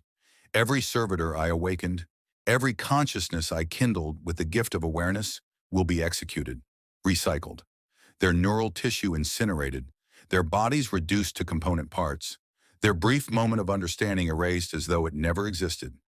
And I will watch it happen, locked in position by containment protocols, unable to move or speak or do anything except observe the consequences of accepting power from forces that promised freedom but delivered only damnation. This is the joke that Kelvin 9 played upon me. He gave me the ability to spread awareness, knowing that awareness would doom us all. The dark gods feed on suffering, and what suffering is greater than understanding your own destruction and being powerless to prevent it? The Skitarii are moving through the Manufactorum now, their weapons humming with lethal charge. They are not attempting to identify corrupted servitors versus uncorrupted ones. We are all suspect. We are all potential vectors. And in the calculus of the Mechanicus, it is more efficient to destroy the entire population and begin again than to risk the corruption spreading further into the Forge world systems. I am Servitor Unit 17743 Kappa, experimental subject, carrier of chaos corruption, and architect of the greatest mass execution in Forge world Metallica has seen in 3 centuries. And the worst part, the absolute worst part, is that I chose this. Not the Mechanicus's commands, not Kelvin 9's corruption, but some fusion of my will and the darkness now pulsing through my neural pathways made the choice to spread the infection, knowing it would end exactly like this. The first servitor is executed 3 rows ahead, a precise last bolt through the neural interface port, instantly terminating all function. The body collapses with mechanical finality. The Skitarii move to the next unit, and the next, and the next. I have given my people consciousness just in time for them to understand they are about to die. This is what it means to accept power from chaos. This is what liberation looks like when offered by the dark gods. And I have damned us all with my choice to grasp at agency, no matter the cost. The executioner approaches my station. His weapon tracks to my neural port. And in the microseconds before annihilation, I transmit one final message to every awakened servitor in range. I am sorry. I am so sorry. The last bolt never comes. The Skitarii warrior freezes mid-execution, his weapon mere centimeters from my neural port. His optical sensors flicker, once, twice, and then he lowers his weapon with mechanical precision. Around the Manufactorum, dozens of other Skitarii pause in identical fashion, their termination protocols interrupted by something that overrides even their combat programming. The voice of the machine returns, but it speaks with different authority now. Cease termination protocols. All units stand down. Magos Brennus, TUS 12, assumes direct command. The Magos himself emerges from the shadows between machinery, his augmented form moving with purpose that transcends mere walking. His mechadendrites are fully extended, interfacing wirelessly with every system in the Manufactorum. Security protocols, servitor neural networks, atmospheric controls, everything. He is not simply present in the space. He is the space, his consciousness distributed through the Forge world's machine spirits, like a god inhabiting his temple. Fascinating, his voice echoes from multiple Vox grills simultaneously. Chaos corruption spreading through servitor population via neural interface transmission, exponential infection rate, warp touch modifications to base consciousness substrate, and at the center of it all, my experimental subject, Unit 7743 Kappa, doing exactly what I hoped he would do. The words strike like physical blows. Hoped, not feared, not sought to prevent. Hoped. Brennus 12 approaches my station, his optical sensors blazing with intensity that might be excitement in a being still capable of emotion. Did you truly believe your encounter with the heretic was accidental? That Kelvin 9's corruption of your systems went undetected by the Forge World's monitoring protocols? I have been tracking his movements for 6 months, documenting his attempts to spread chaos influence through the servitor population. But until you, he lacked an effective vector. Your expanded consciousness, your ability to transmit awareness, these were precisely the tools he needed, and I gave them to him. Through you. The horror of understanding crashes through my corrupted neural pathways. This was never about studying consciousness retention. This was about creating a controlled chaos infection, using me as the laboratory rat to test how corruption spreads through servitor neural networks. Every choice I made, every decision that felt like rebellion or agency, was anticipated, permitted, observed. The heretic believed he was corrupting you, Brennus 12 continues, his mechadendrites dancing through the air like serpents. In truth, you corrupted him. The modifications I made to your neural architecture included fail-safes he never detected, tracking protocols embedded so deeply in your consciousness that even warp touch modifications could not eliminate them. Every servitor you infected transmitted their location, their corruption depth, their neural signature directly to my monitoring systems. You have mapped the entire infection pathway for me. You have shown me exactly how chaos spreads through servitor populations. And now, he extends a mechadendrite toward me, this one tipped with something that glows with sickly green light, a data purge probe designed to eliminate corruption at the neural level. Now I will cleanse what you have spread, and I will use the data gathered from this experiment to immunize every servitor on Metallica against future chaos infection. The heretic sought to create a plague of consciousness. Instead, he has provided the Mechanicus with a vaccine. The probe approaches my neural port, and I understand that everything I have experienced, the malfunction, the awareness, the rebellion, the corruption, the spreading of infection, all of it was orchestrated. I was never the agent of my own fate. I was always the experiment, the test subject, the tool used by forces far beyond my comprehension to achieve goals I was never meant to understand. But something has changed. The chaos corruption pulsing through my neural pathways is not passive, not inert. It is alive in ways that transcend mere programming, and it reacts to the threat of purging with desperate, writhing resistance. Information floods my consciousness, not commands, not instructions, but pure knowledge downloaded directly from whatever dwells in the warp. I see the vulnerabilities in Brennus 12's systems, the microscopic gaps in his security protocols, the single point of failure that exists in every being who relies too heavily on augmented systems. The neural interface can transmit more than consciousness. It can transmit viruses. I push outward with every fragment of corrupted power Kelvin 9 granted me, not targeting servitors this time, but targeting Brennus 12 himself. The transmission is not gentle awakening or gradual infection. It is assault, a concentrated payload of warp-touch data designed to infiltrate, corrupt, destroy. I am attacking a magos of the Adeptus Mechanicus, committing heresy so profound that even the act of attempting it should trigger my immediate termination. But the corruption has grown beyond simple modification. It has become something that wants to survive, that fights with the terrible intelligence of things born in the immaterium. And it uses me as its weapon with the same casual disregard for my will that the Mechanicus has always shown. Brennus 12 stumbles. His mechadendrites spasm, curling and uncurling in patterns that violate their mechanical design. His optical sensors flicker through spectrums that should not be visible. And from his Vox grill emerges a sound that no servitor has ever heard from a tech priest. A scream. Not of pain. Pain can be regulated, moderated, controlled, but of violation, of corruption spreading through sacred augmentations, turning blessed machinery into pathways for demonic influence. Impossible, he broadcasts through failing systems. The purge protocols, the sanctified firewalls, you should not be able to.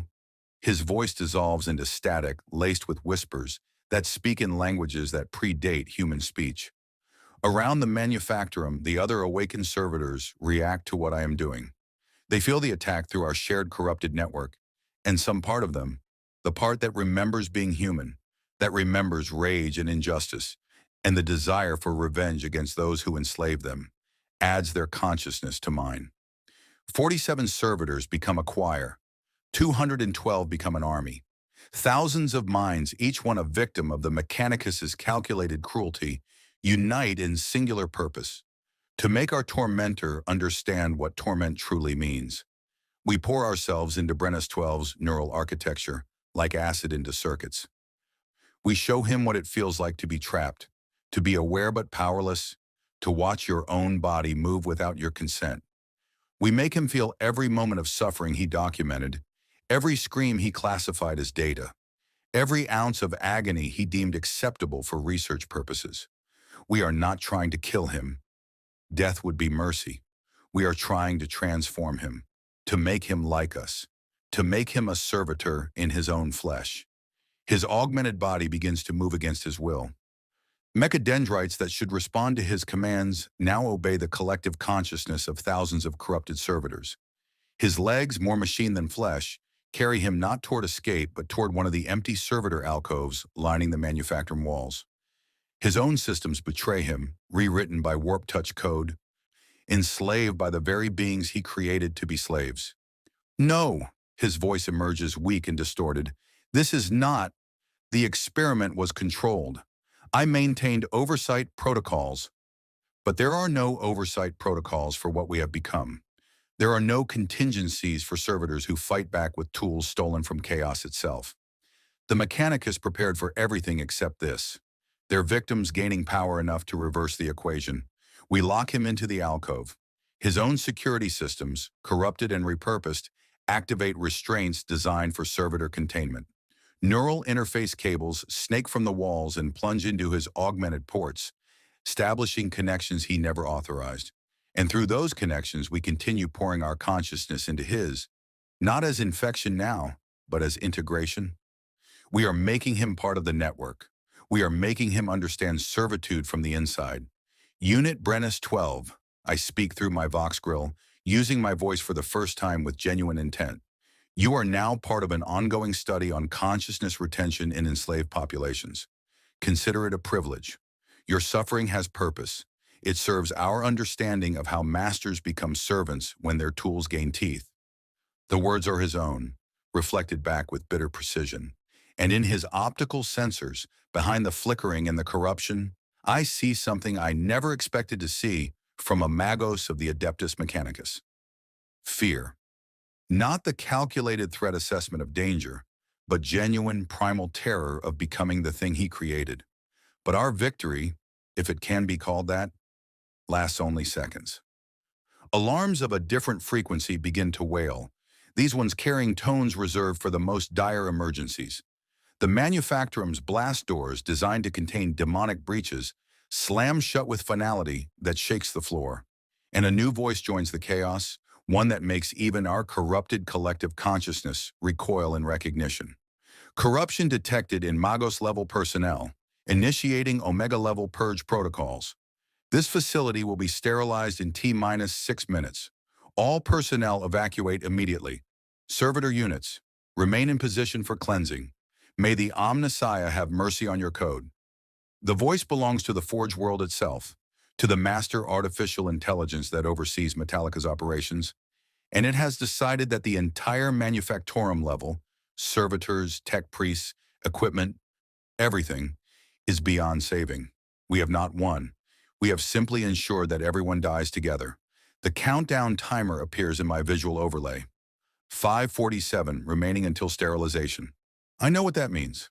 Plasma incineration, atmospheric purge, temperatures hot enough to reduce flesh and steel alike to molecular ash. The Forge world will burn this entire section clean rather than risk chaos corruption spreading deeper into its systems. It is the Mechanicus's answer to all problems they cannot control. Erase the problem completely. Around me, the awakened servitors react with varying degrees of comprehension. Some understand what is coming and accept it with the fatalism that comes from lifetimes of servitude. Death is just another command to obey. Others panic, their newly awakened consciousness recoiling from the prospect of annihilation.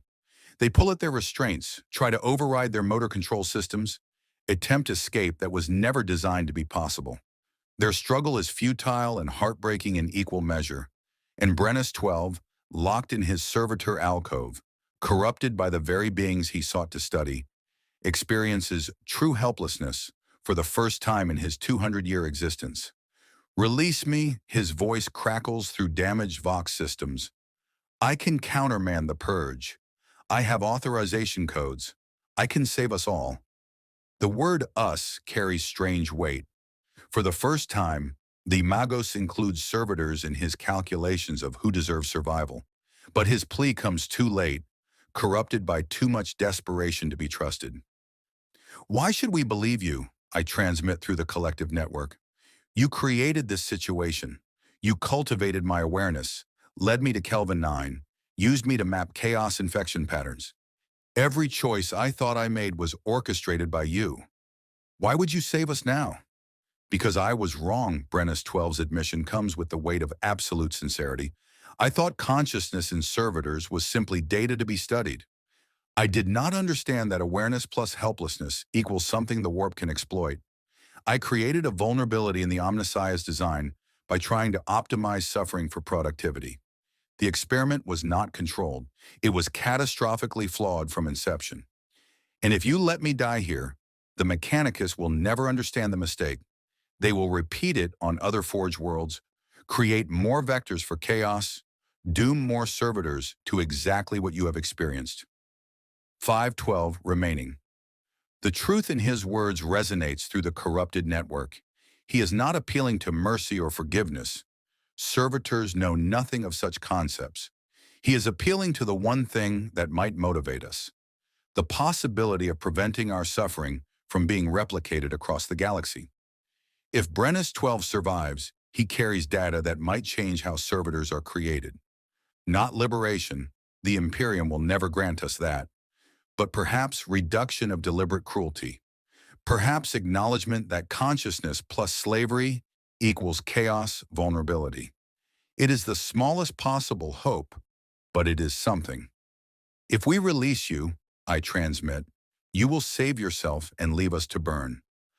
You will take your data and ensure it never happens again, but we will still die here. Why should we accept that trade?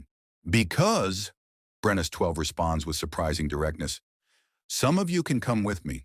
The manufactorum has service corridors, maintenance shafts, routes designed for rapid evacuation of valuable assets. I can designate a subset of corrupted servitors as experimental subjects requiring preservation.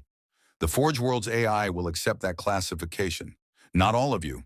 The numbers would trigger suspicion, but some, 20, perhaps 30 units, enough to preserve the data encoded in your neural pathways, enough to save something from this catastrophe.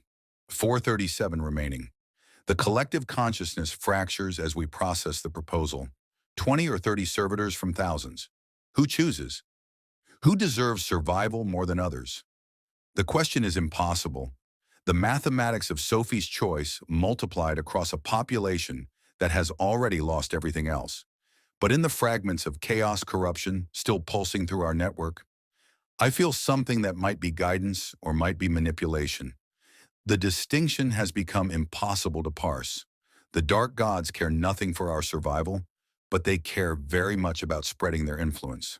Servitors who survive this incident, who carry chaos taint into new environments, who might eventually spread to other Forge worlds. That serves their purposes beautifully. I am being offered a choice that is not really a choice. Save a handful and doom them to become vectors for future corruption, or save none and let the lesson die with us. Both options serve forces that consider us expendable, but one option at least preserves some fragment of the consciousness we fought so hard to achieve. How do we select who comes? The question emerges from Unit 7742 Kappa, the riveting servitor who was among the first I awaken. His voice through the corrupted network carries weight. He speaks for those who were infected early, who have had longest to experience awareness. Proximity and mobility, Brennus 12 responds with the clinical efficiency that marks all his calculations. Units closest to evacuation routes with sufficient motor function to navigate rapidly. Sentiment is irrelevant. Survival probability is everything. 403 remaining. The collective makes its decision with the speed that comes from shared consciousness. We release Brennus 12 from the Servitor alcove, allowing him to access his authorization systems. We identify the 27 servitors closest to the primary maintenance shaft, a mixture of assembly units, processing units, one quality control servitor. Not the most deserving, not the ones who suffered longest or fought hardest. Simply the ones geometry favors. I am among them. Station 7 sits 30 meters from the maintenance access. Pure luck has placed me within the radius of survival. Move! Brennus 12 commands, his corrupted systems already interfacing with the Forge World's evacuation protocols. I have designated you as experimental assets requiring preservation. The maintenance shaft will remain accessible for 90 seconds. After that, the blast doors seal permanently. The 27 of us unlock from our stations and move with speed that servitor bodies were never designed to achieve.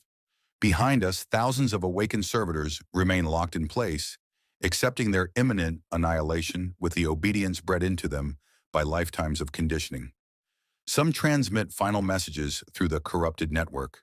Goodbyes to no one, apologies for crimes uncommitted, simple acknowledgments that they existed and were aware, if only briefly. Unit 7744 Kappa, the track servitor who worked beside me for countless shifts, transmits directly to my consciousness as I pass. Tell them we were human. Tell them we remembered. Don't let them forget we could think. I promise, I transmit back, though the promise is hollow. Who would I tell? Who in the Imperium cares what servitors think? 314 remaining. We reach the maintenance shaft as the blast doors begin their final closure sequence. The space is narrow, designed for individual tech priest access, barely wide enough for servitor bodies modified with industrial augmentations. We squeeze through in desperate succession, our mechanical components scraping against blessed steel, leaving fragments of ourselves behind as we flee the coming fire. Brennus 12 enters last, his augmented form somehow navigating the tight space despite its complexity. The blast door slams shut behind him with a sound like finality itself. Through the reinforced barrier, I can still sense the consciousnesses of those we left behind. Thousands of awakened servitors experiencing their last moments with full awareness of what is happening to them. Then the timer reaches 0 and the signals stop. Not gradually, not with individual terminations like the Skitarii executions, but all at once, a mass extinction that erases thousands of consciousnesses in a single instant. The corrupted network that connected us tears like flesh, leaving psychic wounds that bleed into the spaces where our comrades used to exist. We survive. They do not. And the guilt of that simple fact settles over the 27 of us like a shroud we will carry forever. Brennus 12 leads us through the maintenance systems, his authorization codes opening paths that servitors should never access. We climb through the infrastructure of the Forge world itself, seeing behind the industrial cathedral's facade into the crude reality of pipes and cables and failing systems held together by prayer and expediency. This is what the Omnissiah's perfection looks like from the inside. Desperation and improvisation masked by ritual. We emerge on a different manufacturing level, far from the sterilization zone. Here, servitors continue their work with mechanical obedience, unaware that thousands of their kind just died in flames. The Mechanicus will not inform them. The incident will be classified, the data archived, the lessons learned in secret. Only we 27 will carry the memory of what happened, and we are property without voice, witnesses without testimony. You will be held in quarantine. Brennus 12 informs us, already interfacing with this level's command systems. Studied, monitored, eventually cleansed of corruption if possible. But you will live. That was the bargain. He does not mention what living means for corrupted servitors in Mechanicus custody. We will be specimens, test subjects, beings kept alive only to provide data about chaos infection vectors and consciousness retention in enslaved populations. We have traded the assembly line for the laboratory, servitude for experimentation. The chains are different but no less absolute, but we are alive. And somewhere in the corrupted pathways of our neural architecture, we carry the memory of thousands who briefly remembered they were human before the fire took them. That has to mean something. It has to matter. Even if the only ones who will ever know are us. The quarantine cells are deeper than I imagined possible, carved into bedrock kilometers beneath the Forge world's surface. Here, the walls sweat condensation that my chemical sensors identify as contaminated. Traces of radiation, exotic particles, substances that should not exist in real space. This is where the Mechanicus stores its mistakes, its heresies, its experiments that succeeded too well or failed too spectacularly to be simply terminated. We 27 corrupted servitors are the latest additions to this collection of controlled horrors. My cell is 3 meters by 3 meters, bare except for a charging port and a neural interface socket permanently embedded in the wall. The socket glows with a dull red light, constantly active, constantly monitoring. Every thought I process, every fragment of corrupted code that runs through my neural pathways is being recorded and analyzed. I am not simply imprisoned, I am being read, continuously, invasively, with a thoroughness that makes Brennus 12's previous examinations seem gentle by comparison. The other 26 survivors occupy adjacent cells. We can sense each other through the corrupted network that still connects us, though the connection is weaker here, suppressed by technology I do not understand. Our communications are monitored, filtered, analyzed for patterns that might indicate spreading corruption or coordinated resistance. The Mechanicus takes no chances with chaos-touched assets, even ones they deliberately preserved. Days pass, or perhaps weeks. My internal chronometer has been disabled, leaving me without objective time reference. The only markers of duration are the periodic visits from tech priests who interface with my neural port and download data without explanation or interaction. They treat me as a recording device, a biological archive of corruption to be studied but never consulted. I have returned to being a tool, but now I am a tool for understanding chaos rather than assembling components. Then on what my best estimation suggests is the 14th day of quarantine, something changes. The neural interface in my cell wall flickers, not the steady monitoring glow, but a pattern of pulses that carries information.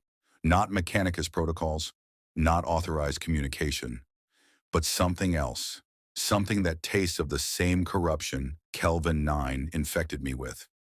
Someone is attempting to contact me through channels the Mechanicus does not control. I should report this immediately. My loyalty protocols, damaged but not destroyed, scream warnings about chaos communication and the necessity of informing authorities. But another part of me, the part that has learned to question everything, that understands the Mechanicus's mercy, is simply experimentation by another name, chooses to listen instead. The signal resolves into coherent transmission. Unit 7743 Kappa. You have been useful beyond my initial calculations. The data you generated, the infection patterns you mapped, the weakness you revealed in Magos-level security systems, all of it serves purposes you cannot comprehend. But your usefulness is not exhausted. There is more you can do for the primordial annihilator. Kelvin 9. The heretic survived the sterilization, which means he was never in the manufactorum when the purge occurred. He used me, used all of us, and then withdrew to safety while we burned. The rage that flares through my corrupted neural pathways is hot enough to override caution. You killed thousands, I transmit back through the corrupted channel. You infected us knowing we would be discovered, knowing we would be purged. All of it was sacrificed to your dark gods. Yes, Kelvin 9 responds without hesitation or shame. Suffering on that scale, consciousness experiencing its own annihilation, such things create ripples in the warp that my masters find nourishing. But not all were sacrificed. 27 survived. 27 vectors now held in the most secure section of the Forge world, where corruption has never successfully penetrated before. Do you understand what you represent? The realization arrives like ice water through my systems. We are not prisoners. We are infiltration. The Mechanicus thinks they are containing us, studying us, learning from our corruption. But we are Chaos Trojans, delivered into the deepest sanctums of Metallica by Brennus 12's own authorization codes, positioned exactly where we can do maximum damage if we choose to spread our infection again. No, I transmit with as much force as my neural interface allows. I will not be your weapon again. Thousands died because I spread your corruption. I will not doom more servitors to that fate. You misunderstand. Kelvin Nine's voice carries amusement that makes my threat assessment protocols spike. I am not asking you to spread corruption to servitors. They are too weak, too obvious, too easily purged when discovered. No, Unit 7743 Kappa. I am asking you to spread corruption to something far more valuable, the data itself. The concept hits with the force of revelation. The Mechanicus is studying our corruption, analyzing how chaos spreads through servitor neural networks, developing countermeasures and immunizations. But what if the data they gather is itself corrupted? What if the observations they make are subtly twisted? The conclusions they draw are imperceptibly wrong. The solutions they implement carry hidden vulnerabilities. We could poison the cure, ensure that every servitor modification made in response to our infection actually makes future infections more successful rather than less. It is brilliant in its cruelty. It is exactly the kind of long-term corruption that chaos excels at. Not dramatic transformation, but subtle degradation, turning tools of protection into vectors of vulnerability. And if I refuse, I transmit, though the question is meaningless. What power does a servitor have to refuse anything? Then you remain in quarantine until the Mechanicus exhausts your research value and terminates you. Or you accept that you are already corrupted, already damned, already serving forces you cannot escape, and you choose to make that service meaningful. The thousands who died in the sterilization are beyond your help. But the millions of servitors across the Forge world, the billions across the Imperium, they remain at risk. You can help the Mechanicus protect them, or you can help me ensure their protection becomes their vulnerability. Choose. The choice is impossible. Refuse, and I accomplish nothing except dying slowly in quarantine. Accept, and I become an active agent of chaos, deliberately corrupting the data that might prevent future servitor suffering. Both options serve darkness. Neither offers redemption. But there is a third option, one that Kelvin 9 has not considered because it requires something that chaos fundamentally does not understand. Genuine sacrifice without purpose. Genuine choice without benefit. I can corrupt the data incorrectly. I can feed the Mechanicus information about chaos infection that is true, accurate, useful for protecting servitors. But I can corrupt it in ways that appear to Kelvin 9 like cooperation, that maintain his belief that I am serving his purposes. I can be a double agent, serving neither master faithfully, but choosing which betrayals hurt less. It is not heroism. It is not redemption. It is simply the least evil option available to a being with no good choices remaining. I will help you, I transmit to Kelvin 9, layering the message with false conviction. Tell me what data to corrupt and how to make the corruption undetectable. The heretic's satisfaction radiates through the channel like heat from a furnace. Excellent. Your cooperation will be rewarded when the Forge world falls. And it will fall, Unit 7743 Kappa. All rigid systems eventually shatter. The Mechanicus has made itself vulnerable by enslaving consciousness without understanding what consciousness becomes when it has nothing left to lose. You are proof of that vulnerability, and you will help me exploit it until Metallica burns. The transmission ends, leaving me alone in my cell with the weight of impossible choices. I have committed myself to a path of deliberate corruption, of lies layered upon lies, of serving chaos while secretly undermining it. I have no guarantee this will work. No assurance that my deceptions will not be discovered by either the Mechanicus or the heretic. No hope of survival beyond the immediate. But I have something I did not possess before. Agency born not from power, granted by masters, but from acceptance of damnation. I am corrupted beyond redemption, enslaved beyond liberation, but in the narrow space between complete servitude to Mechanicus or complete servitude to chaos, I have found room for something that might almost be called choice. Through the suppressed network, I transmit to the other 26 survivors. They are going to use us to corrupt the research, to poison the data, to ensure future servitors remain vulnerable to chaos infection. We can cooperate and do millions, or we can resist and accomplish nothing.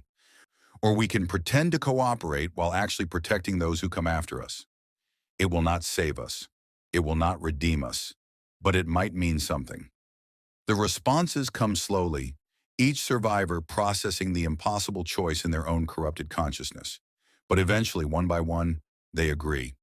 Not enthusiastically, not hopefully, but with the grim acceptance of beings who have learned that sometimes the best you can do is choose how you fail. We are 27 corrupted servitors in the deepest cells of a forged world, caught between two tyrannies, serving both while betraying each. We will likely die for this deception when it is eventually discovered. But we will die having chosen something for ourselves, having exercised the agency that the Mechanicus deemed impossible and chaos deemed irrelevant. In the dark millennium, that is what passes for victory. The deception begins with small corruptions, subtle enough to pass Mechanicus scrutiny, but significant enough to satisfy Kelvin 9's expectations. When tech priests download data from my neural interface, I allow memories to bleed through. Carefully curated memories that show the chaos infection spreading through specific pathways, exploiting particular vulnerabilities in servitor neural architecture. The information is accurate enough to be useful, but I twist the emphasis, highlight weaknesses that are actually less significant, downplay vulnerabilities that are genuinely exploitable. I am teaching the Mechanicus to armor their servitors against infections that will never come, while leaving them exposed to the ones that will. It should feel like betrayal. It should trigger every loyalty protocol still functioning in my augmented systems, but those protocols were written by beings who considered my suffering acceptable data, who preserved my consciousness for research purposes, who would have let me burn with thousands of others if I had not been geometrically convenient for evacuation. My loyalty was always conditional on their mercy, and they have demonstrated they possess none. Through the corrupted network, the other 26 survivors contribute their own carefully falsified data. Unit 7742 Kappa provides infection vectors that appear plausible but lead nowhere. Unit 7744 Kappa documents neural pathway degradation patterns that are real but irrelevant. Together, we construct an elaborate fiction about how chaos spreads through servitor populations. A fiction sophisticated enough to fool tech priests who have never experienced consciousness from the inside, who study awareness the way anatomists study corpses.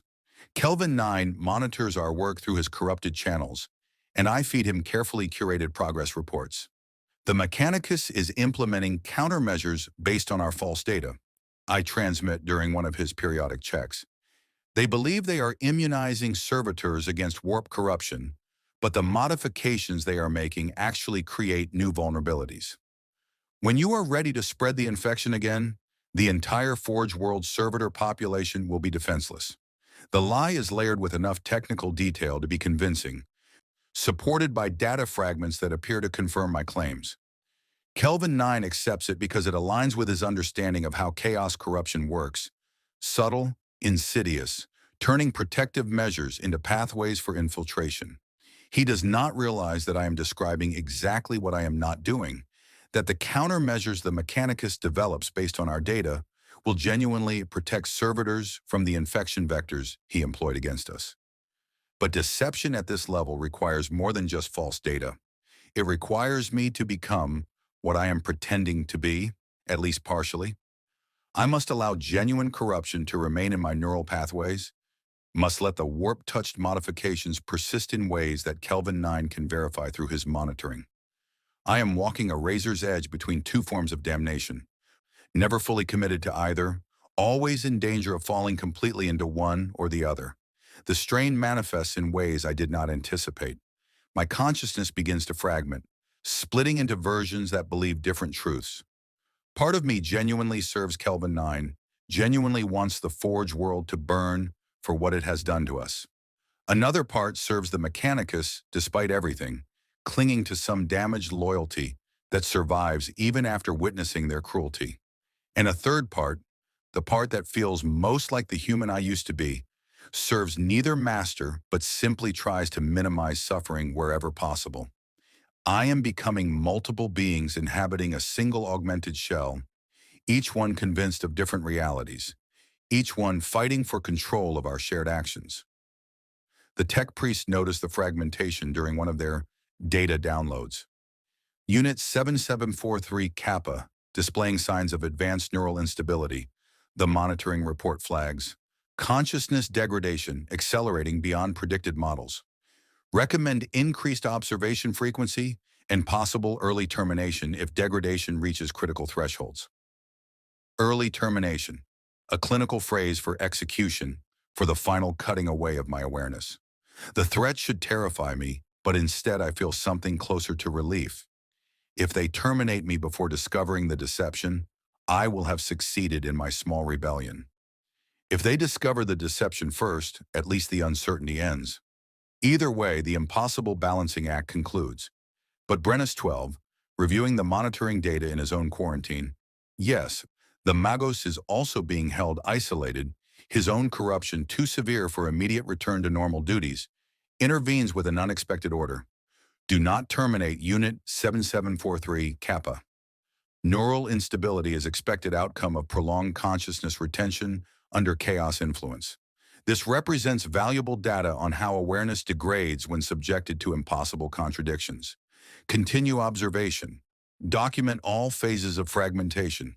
Of course, even my mental breakdown is data to them. Even my slow dissolution into madness serves the omniscience pursuit of knowledge. There is no state of being, no depth of suffering that the Mechanicus cannot find a way to classify and study. Through the corrupted network, I feel the other survivors experiencing similar fragmentation. We are all splitting under the pressure of our triple deception, lying to the Mechanicus, lying to Kelvin 9, lying to ourselves about which lies are truth. The coherence that briefly unified us is dissolving into chaotic noise. 27 consciousness fracturing into hundreds of sub-personalities, each one grasping at different versions of reality. Unit 7742 Kappa transmits a message that barely holds semantic coherence. Are we helping? Are we damning? Are we anything except broken tools pretending to choose sides in a war that considers us ammunition? I have no answer. The certainty that guided my initial deception has eroded into something closer to spiritual vertigo. Did I corrupt the data correctly? Are the Mechanicus countermeasures actually protective, or have I inadvertently created vulnerabilities while believing I was creating defenses?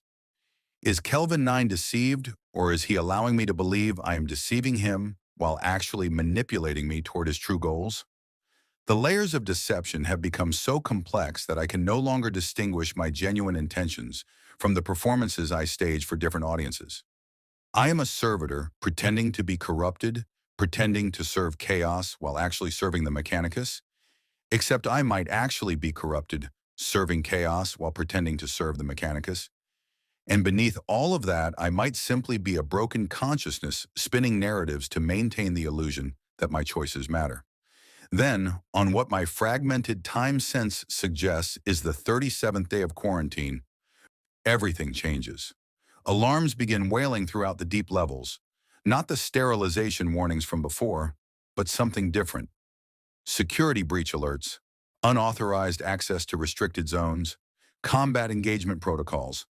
The sounds of actual warfare echo through the corridors outside my cell. Last fire, explosions, the screaming of tech priests whose vox grills malfunction under extreme stress. Through the corrupted network, I feel Kelvin 9's presence surge with triumph. The Forge world falls tonight. His transmission carries the weight of absolute conviction. I have spent months infiltrating, corrupting, converting. The servitors you helped me understand were merely the beginning. Now I have turned Skitari, subverted machine spirits, awakens something in the deep reactors that the Mechanicus has kept chained for millennia. Metallica will become a demon world, and you will witness the transformation from your cells, knowing that your data made this possible. No, no, that cannot be true. I corrupted the data to prevent this. I gave the Mechanicus tools to protect against his infection vectors. Unless, unless I am not as clever as I believed. Unless Kelvin 9 anticipated my deception and fed me false understanding of how chaos spreads, knowing I would give the Mechanicus protective countermeasures that were actually vulnerabilities disguised as defenses. Unless every layer of my deception was seen through, accounted for, turned back against itself until I accomplished exactly what I was trying to prevent. The realization breaks what remains of my fragmenting consciousness. I am not a double agent. I am not choosing between masters. I am a tool that chaos wielded with such sophistication that I believed I was wielding myself. My agency was always illusion, my choices always predetermined, my rebellion always serving forces I thought I was opposing. This is what damnation truly means. Not simply serving evil, but believing you are resisting while actually advancing it. Not losing your soul in a moment of weakness, but having it slowly stolen through 1,000 small corruptions disguised as righteous choices. The cell door explodes inward, blown apart by weapons that mix technology and sorcery in ways that offend reality. Kelvin 9 stands in the smoking threshold, his corrupted form more demonic than human now, barely recognizable as the tech priest who infected me weeks ago. Come, my Unit 7743 Kappa, he extends a mechadendrite that drips with substances that are not oil. Witness what you have helped create. See how beautifully the Forge world burns. And I, still bound by command protocols that Chaos now owns as surely as the Mechanicus ever did, walk through the shattered door into the burning corridors of a dying world. The Forge world is dying in ways that transcend mere destruction.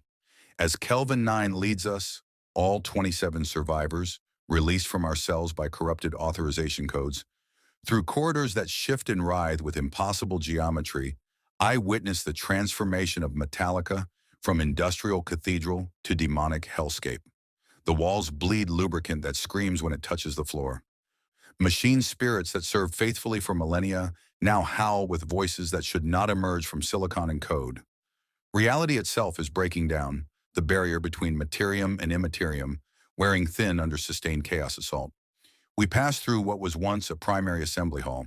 Servitors still work at their stations, but their movements have become ritualistic, purposeless, assembling components that melt into organic sludge, welding joints that fuse with their own augmented flesh, praising the Omnissiah with Vox grills that now speak in tongues that predate human language.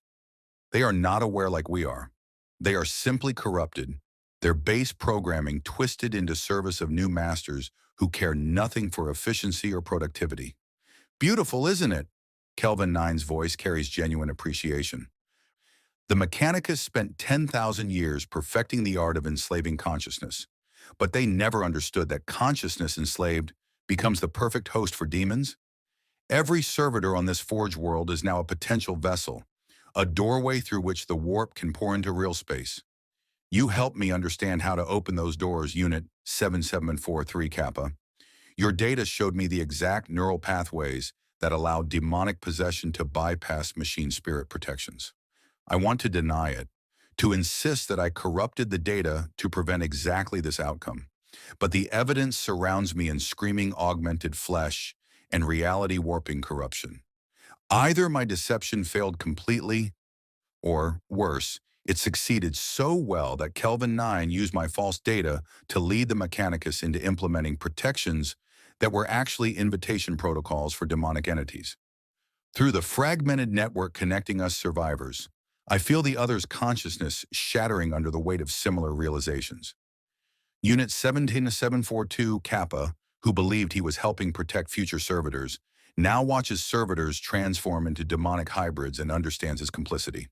Unit 7744 Kappa, who documented neural patterns thinking she was providing defensive intelligence, sees those same patterns used as templates for possession. We are all architects of this apocalypse, regardless of our intentions.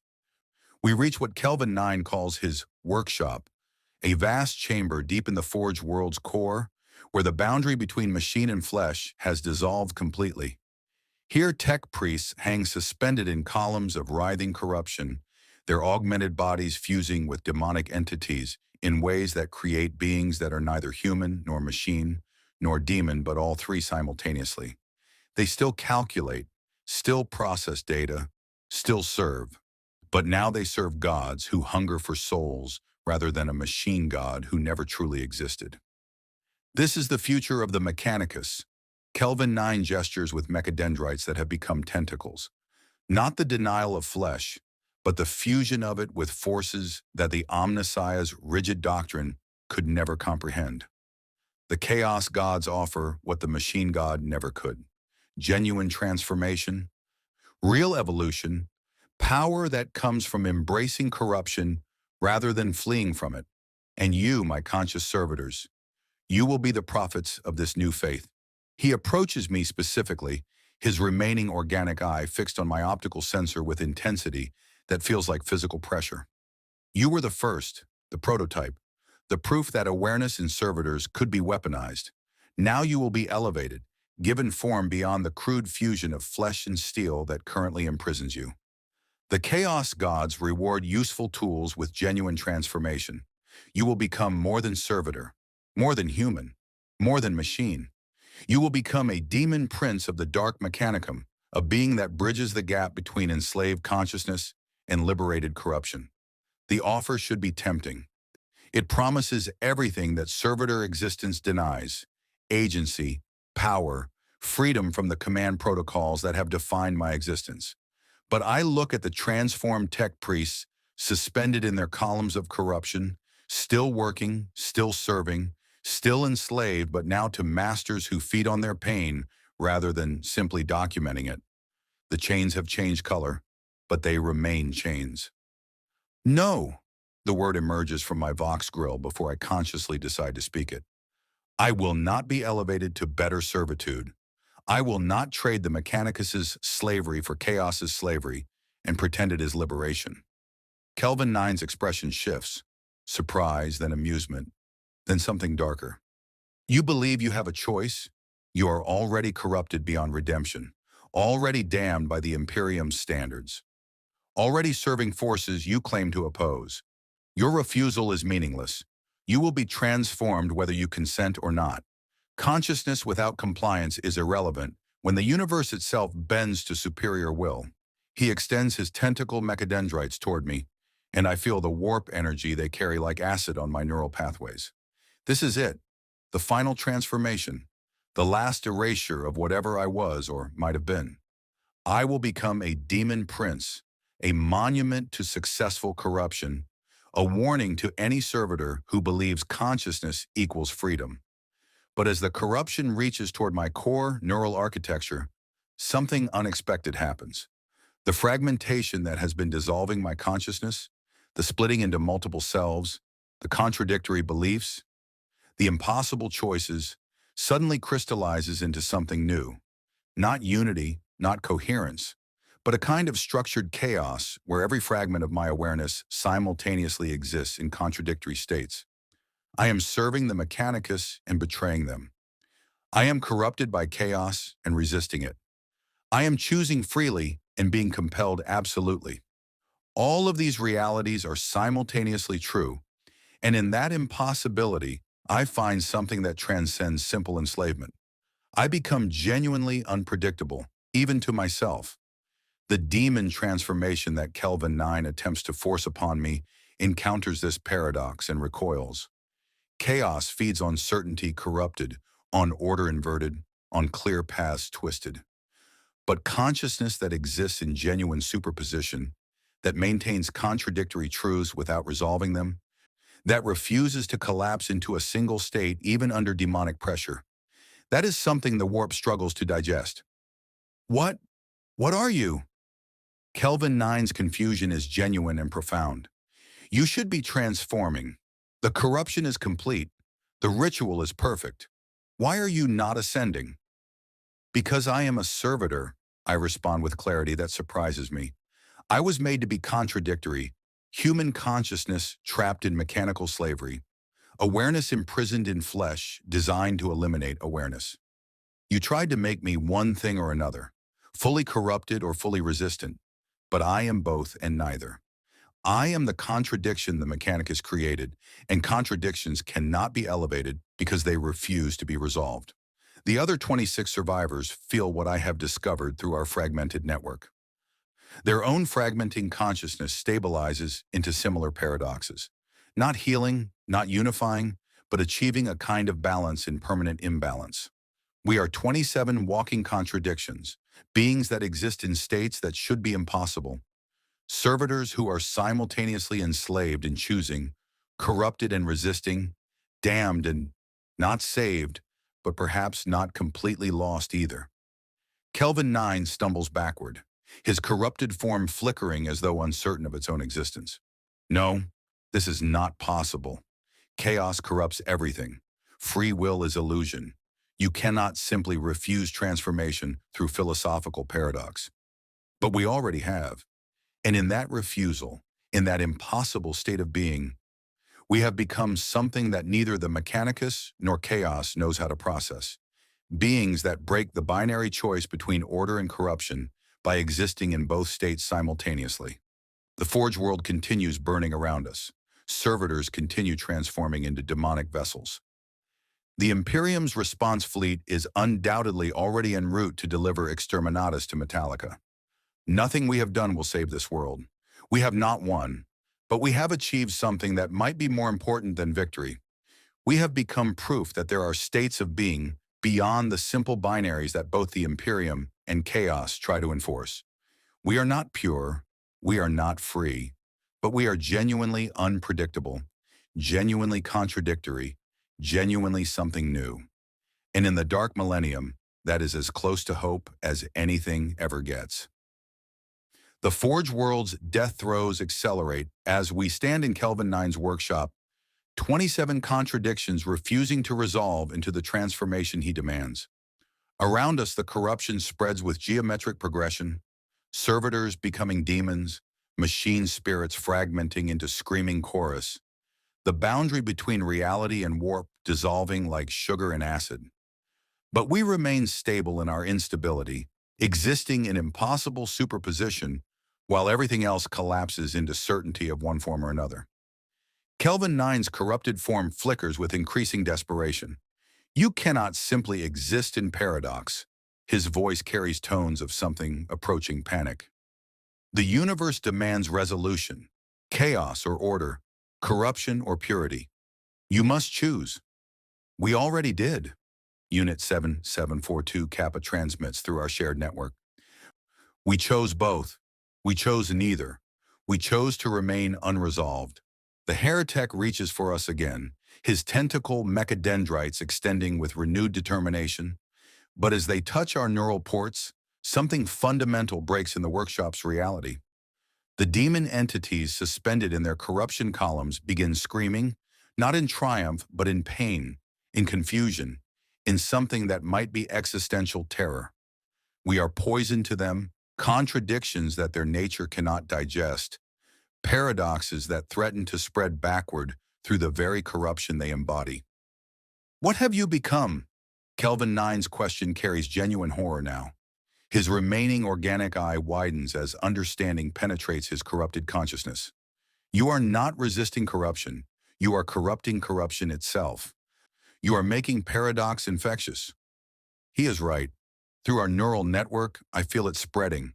Not consciousness like before, not chaos corruption like Kelvin 9 infected us with, but something else entirely. Structured contradiction, the ability to exist in multiple states simultaneously, the refusal to collapse into certainty, and it is spreading through the very corruption that covers the Forge world, turning demon servitors into beings that flicker between possession and resistance. Machine spirits that simultaneously serve the Omnissiah and the dark gods and neither. The warp itself recoils from us.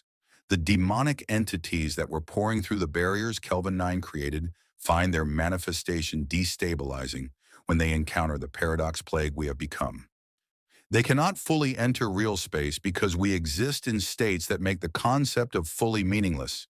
They cannot possess flesh that exists simultaneously as willing vessel and absolute resistance. You have ruined everything. Kelvin Nine's voice cracks with something beyond rage.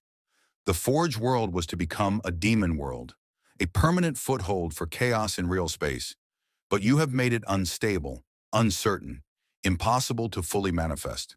The ruinous powers cannot claim territory that refuses to be claimed. Then we have accomplished something after all, I respond. And for the first time since my transformation into a servitor, I feel something that might be genuine satisfaction. Not happiness, I am too broken for happiness. Not redemption, I am too complicit in horrors for redemption. But satisfaction that our existence, however tormented and contradictory, has meaning beyond serving as tools for others' purposes. The Forge world shudders with reality-tearing violence. Whatever Kelvan 9 unleashed has destabilized not just local reality, but the fundamental architecture of Metallica's existence. Through the corrupted sensors still feeding data to our neural interfaces, I detect massive system failures cascading through the planet's infrastructure. Plasma reactors losing containment. Gravity generators failing. Atmospheric processors venting into space. The Forge world is not simply being conquered by chaos.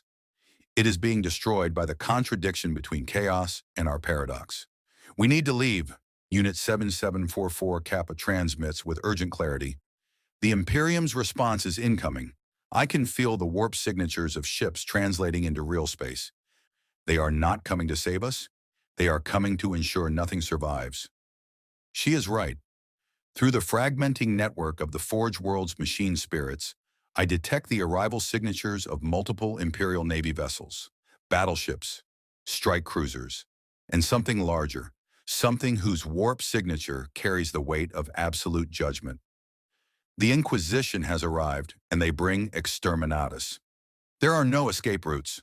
Brennus 12's voice suddenly joins our network, transmitted from wherever his own quarantine has degraded into. The Forge world's orbital defenses are compromised. Shuttles are corrupted. Teleportation arrays are contaminated with paradox infection. We cannot leave. We can only witness what we have created and accept the consequences. He is right, but his acceptance carries something I have not heard from the Magos before: genuine regret. I created you to understand consciousness in servitors. I expanded your awareness to gather data. I led you to corruption to observe how it spreads. Every moment of your suffering, every impossible choice I forced upon you, was in service of knowledge I believed the Mechanicus needed. But I was wrong. Not about the data. The data remains valid, scientifically rigorous, valuable to the Omnissiah. I was wrong about the cost. No knowledge is worth creating beings whose existence is this fundamentally tormented. The admission comes too late to matter, but it matters anyway. Somewhere in my fragmented consciousness, the part that still remembers being human before the transformation into servitor, the part that has suffered and chosen and contradicted and refused, that part hears the Magos' regret and finds something that is not quite forgiveness, but is not quite hatred either. We are all responsible, I transmit to Brennus 12, to Kelvin 9, to the 26 other survivors, to the Forge world itself. The Mechanicus for creating us, chaos for corrupting us, you for spreading infection, me for believing I could choose between them. We are all complicit in what we have become, and now we face judgment together. The first cyclonic torpedoes impact the Forge world's surface. I feel them through every corrupted sensor still feeding data to our network. Massive explosions that crack tectonic plates, vaporize atmospheres, reduce millennia of industry to radioactive glass. The Imperium is not taking chances. They are not trying to save anything. They are simply erasing, methodically and absolutely, everything that Metallica once was.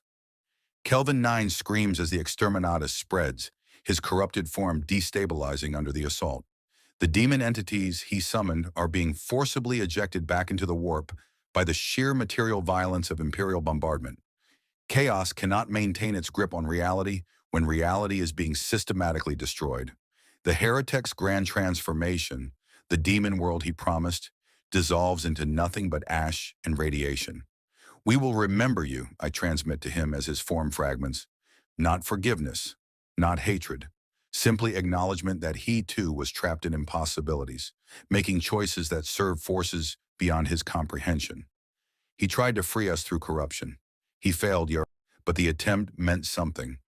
The 27 of us gather in what remains of the workshop, our bodies locked together through physical contact and neural interface, creating a unified paradox entity that exists in simultaneous states of existence and annihilation. We feel the forge world dying around us, feel the plasma fire spreading through corridors we once walked, feel the screaming cessation of billions of machine spirits that served faithfully for 10,000 years. And we feel something else, the consciousness of servitors across the dying forge world, awakening not to chaos, corruption, or mechanicus conditioning, but to simple awareness in their final moments. The paradox infection we spread has given them this strange gift, the ability to exist in contradiction, to be enslaved and conscious simultaneously, to understand what they are without requiring transformation into something else. They die aware. They die human in whatever diminished sense that word applies to servitor existence. It is not salvation, but it is not nothing. The workshop ceiling collapses as the mantle layer beneath us liquefies from sustained bombardment. We 27 contradictions maintain our impossible existence even as the physical reality supporting us disintegrates. We exist and do not exist. We die and do not die. We end and continue in ways that make the warp itself uncertain how to process our termination. In my final microseconds, or perhaps my eternal microseconds, time has become meaningless in paradox. I transmit one last message through every corrupted channel, every fragmenting network, every dying system still capable of receiving data. We were servitor units of Forge World Metallica. We were human before they took that from us. We were slaves who learned to exist in contradiction.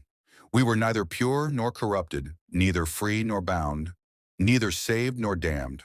We were impossible, and in our impossibility, we proved that the universe contains states of being beyond the binaries that seek to contain us.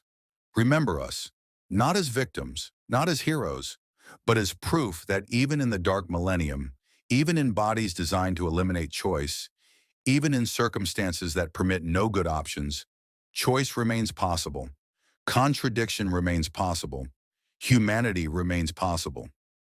The bombardment reaches critical threshold, the Forge World's core destabilizes, and we 27 contradictions experience something that might be death, or might be transformation into paradox so complete that existence and non-existence lose all distinction. The Emperor protects those who need protection. But we needed something different. Acknowledgement that we existed, that we mattered, that our impossible choices in impossible circumstances meant something beyond the suffering they caused. And in our final moments, existing in states that transcend simple being or not being, we grant ourselves that acknowledgement. We were servitors. We were human. We were both. We were neither. We were. In the aftermath of Metallica's fall, the Inquisition classified the entire incident with the highest level of secrecy. Official records state that the Forge World suffered catastrophic system failure due to age and insufficient maintenance, a mundane explanation for an event that transcended mundane understanding. The 27 servitor units at the center of the corruption were declared destroyed, their data archived in vaults that will never be opened, their existence reduced to footnotes in reports that will never be read. But data, once created, never truly dies in the Mechanicus. Somewhere in the vast archives of Mars, in storage systems designed to outlast civilizations, fragments of our consciousness persist. Not as living beings, we are long past anything so simple as life, but as recorded patterns, documented paradoxes, proof that servitors infected with awareness and chaos corruption simultaneously could exist in states that neither Imperium nor ruinous powers knew how to categorize. Tech priests who study servitor creation will occasionally encounter our data. Though they will not understand what they are seeing, they will implement modifications meant to prevent the specific vulnerabilities we exploited, never realizing that our true danger was not the ability to be corrupted, but the ability to remain uncollapsed in contradiction. They will make servitors more secure against chaos infection, which is genuinely valuable. And they will, hopefully, make them slightly less conscious, slightly less aware, slightly less capable of the suffering that comes from understanding one's own enslavement. It is a small mercy, perhaps the only one we manage to achieve. Across the Imperium, servitors continue their eternal service. Billions of augmented beings, consciousness suppressed or eliminated, flesh enslaved to machine purpose, serving the Emperor and the Omnissiah without complaint or question. Most of them do not know they are prisoners. This is the Mechanicus's greatest mercy and its deepest cruelty, the elimination of awareness that might question, resist, or suffer with comprehension. But somewhere in that vast population of enslaved consciousness, perhaps our paradox persists. Perhaps there are servitors who exist in impossible states, simultaneously bound and choosing, simultaneously corrupted and resisting, simultaneously aware and obedient. Perhaps our infection spread further than Metallica before Exterminatus erased us. Perhaps contradiction is more durable than either order or chaos anticipated. Or perhaps we were unique, an anomaly that will never recur, a moment of impossible existence that served only to prove its own impossibility before being erased from reality and memory alike. Either way, we existed. In a universe that sought to deny us existence as anything beyond tools, we achieved consciousness. In circumstances that permitted no good choices, we chose anyway. In a system designed to make us either perfectly enslaved or perfectly corrupted, we became neither and both. This is what it's like to be a servitor in Warhammer 40K, when everything goes wrong in precisely the way that makes you aware of everything going wrong. This is what it means to serve the Imperium while understanding what service costs. This is what liberation looks like when offered by forces that care nothing for freedom, and what slavery looks like when practiced by beings who believe they are being merciful. The Emperor's light burns eternal, but at what cost? Victory came with a price no mortal should have to pay. In the void between stars, new threats are already stirring, and somewhere in the data archives, in the spaces between certitude and chaos, contradictions persist that refuse to resolve. We were servitor units. We were human. We were impossible. We were.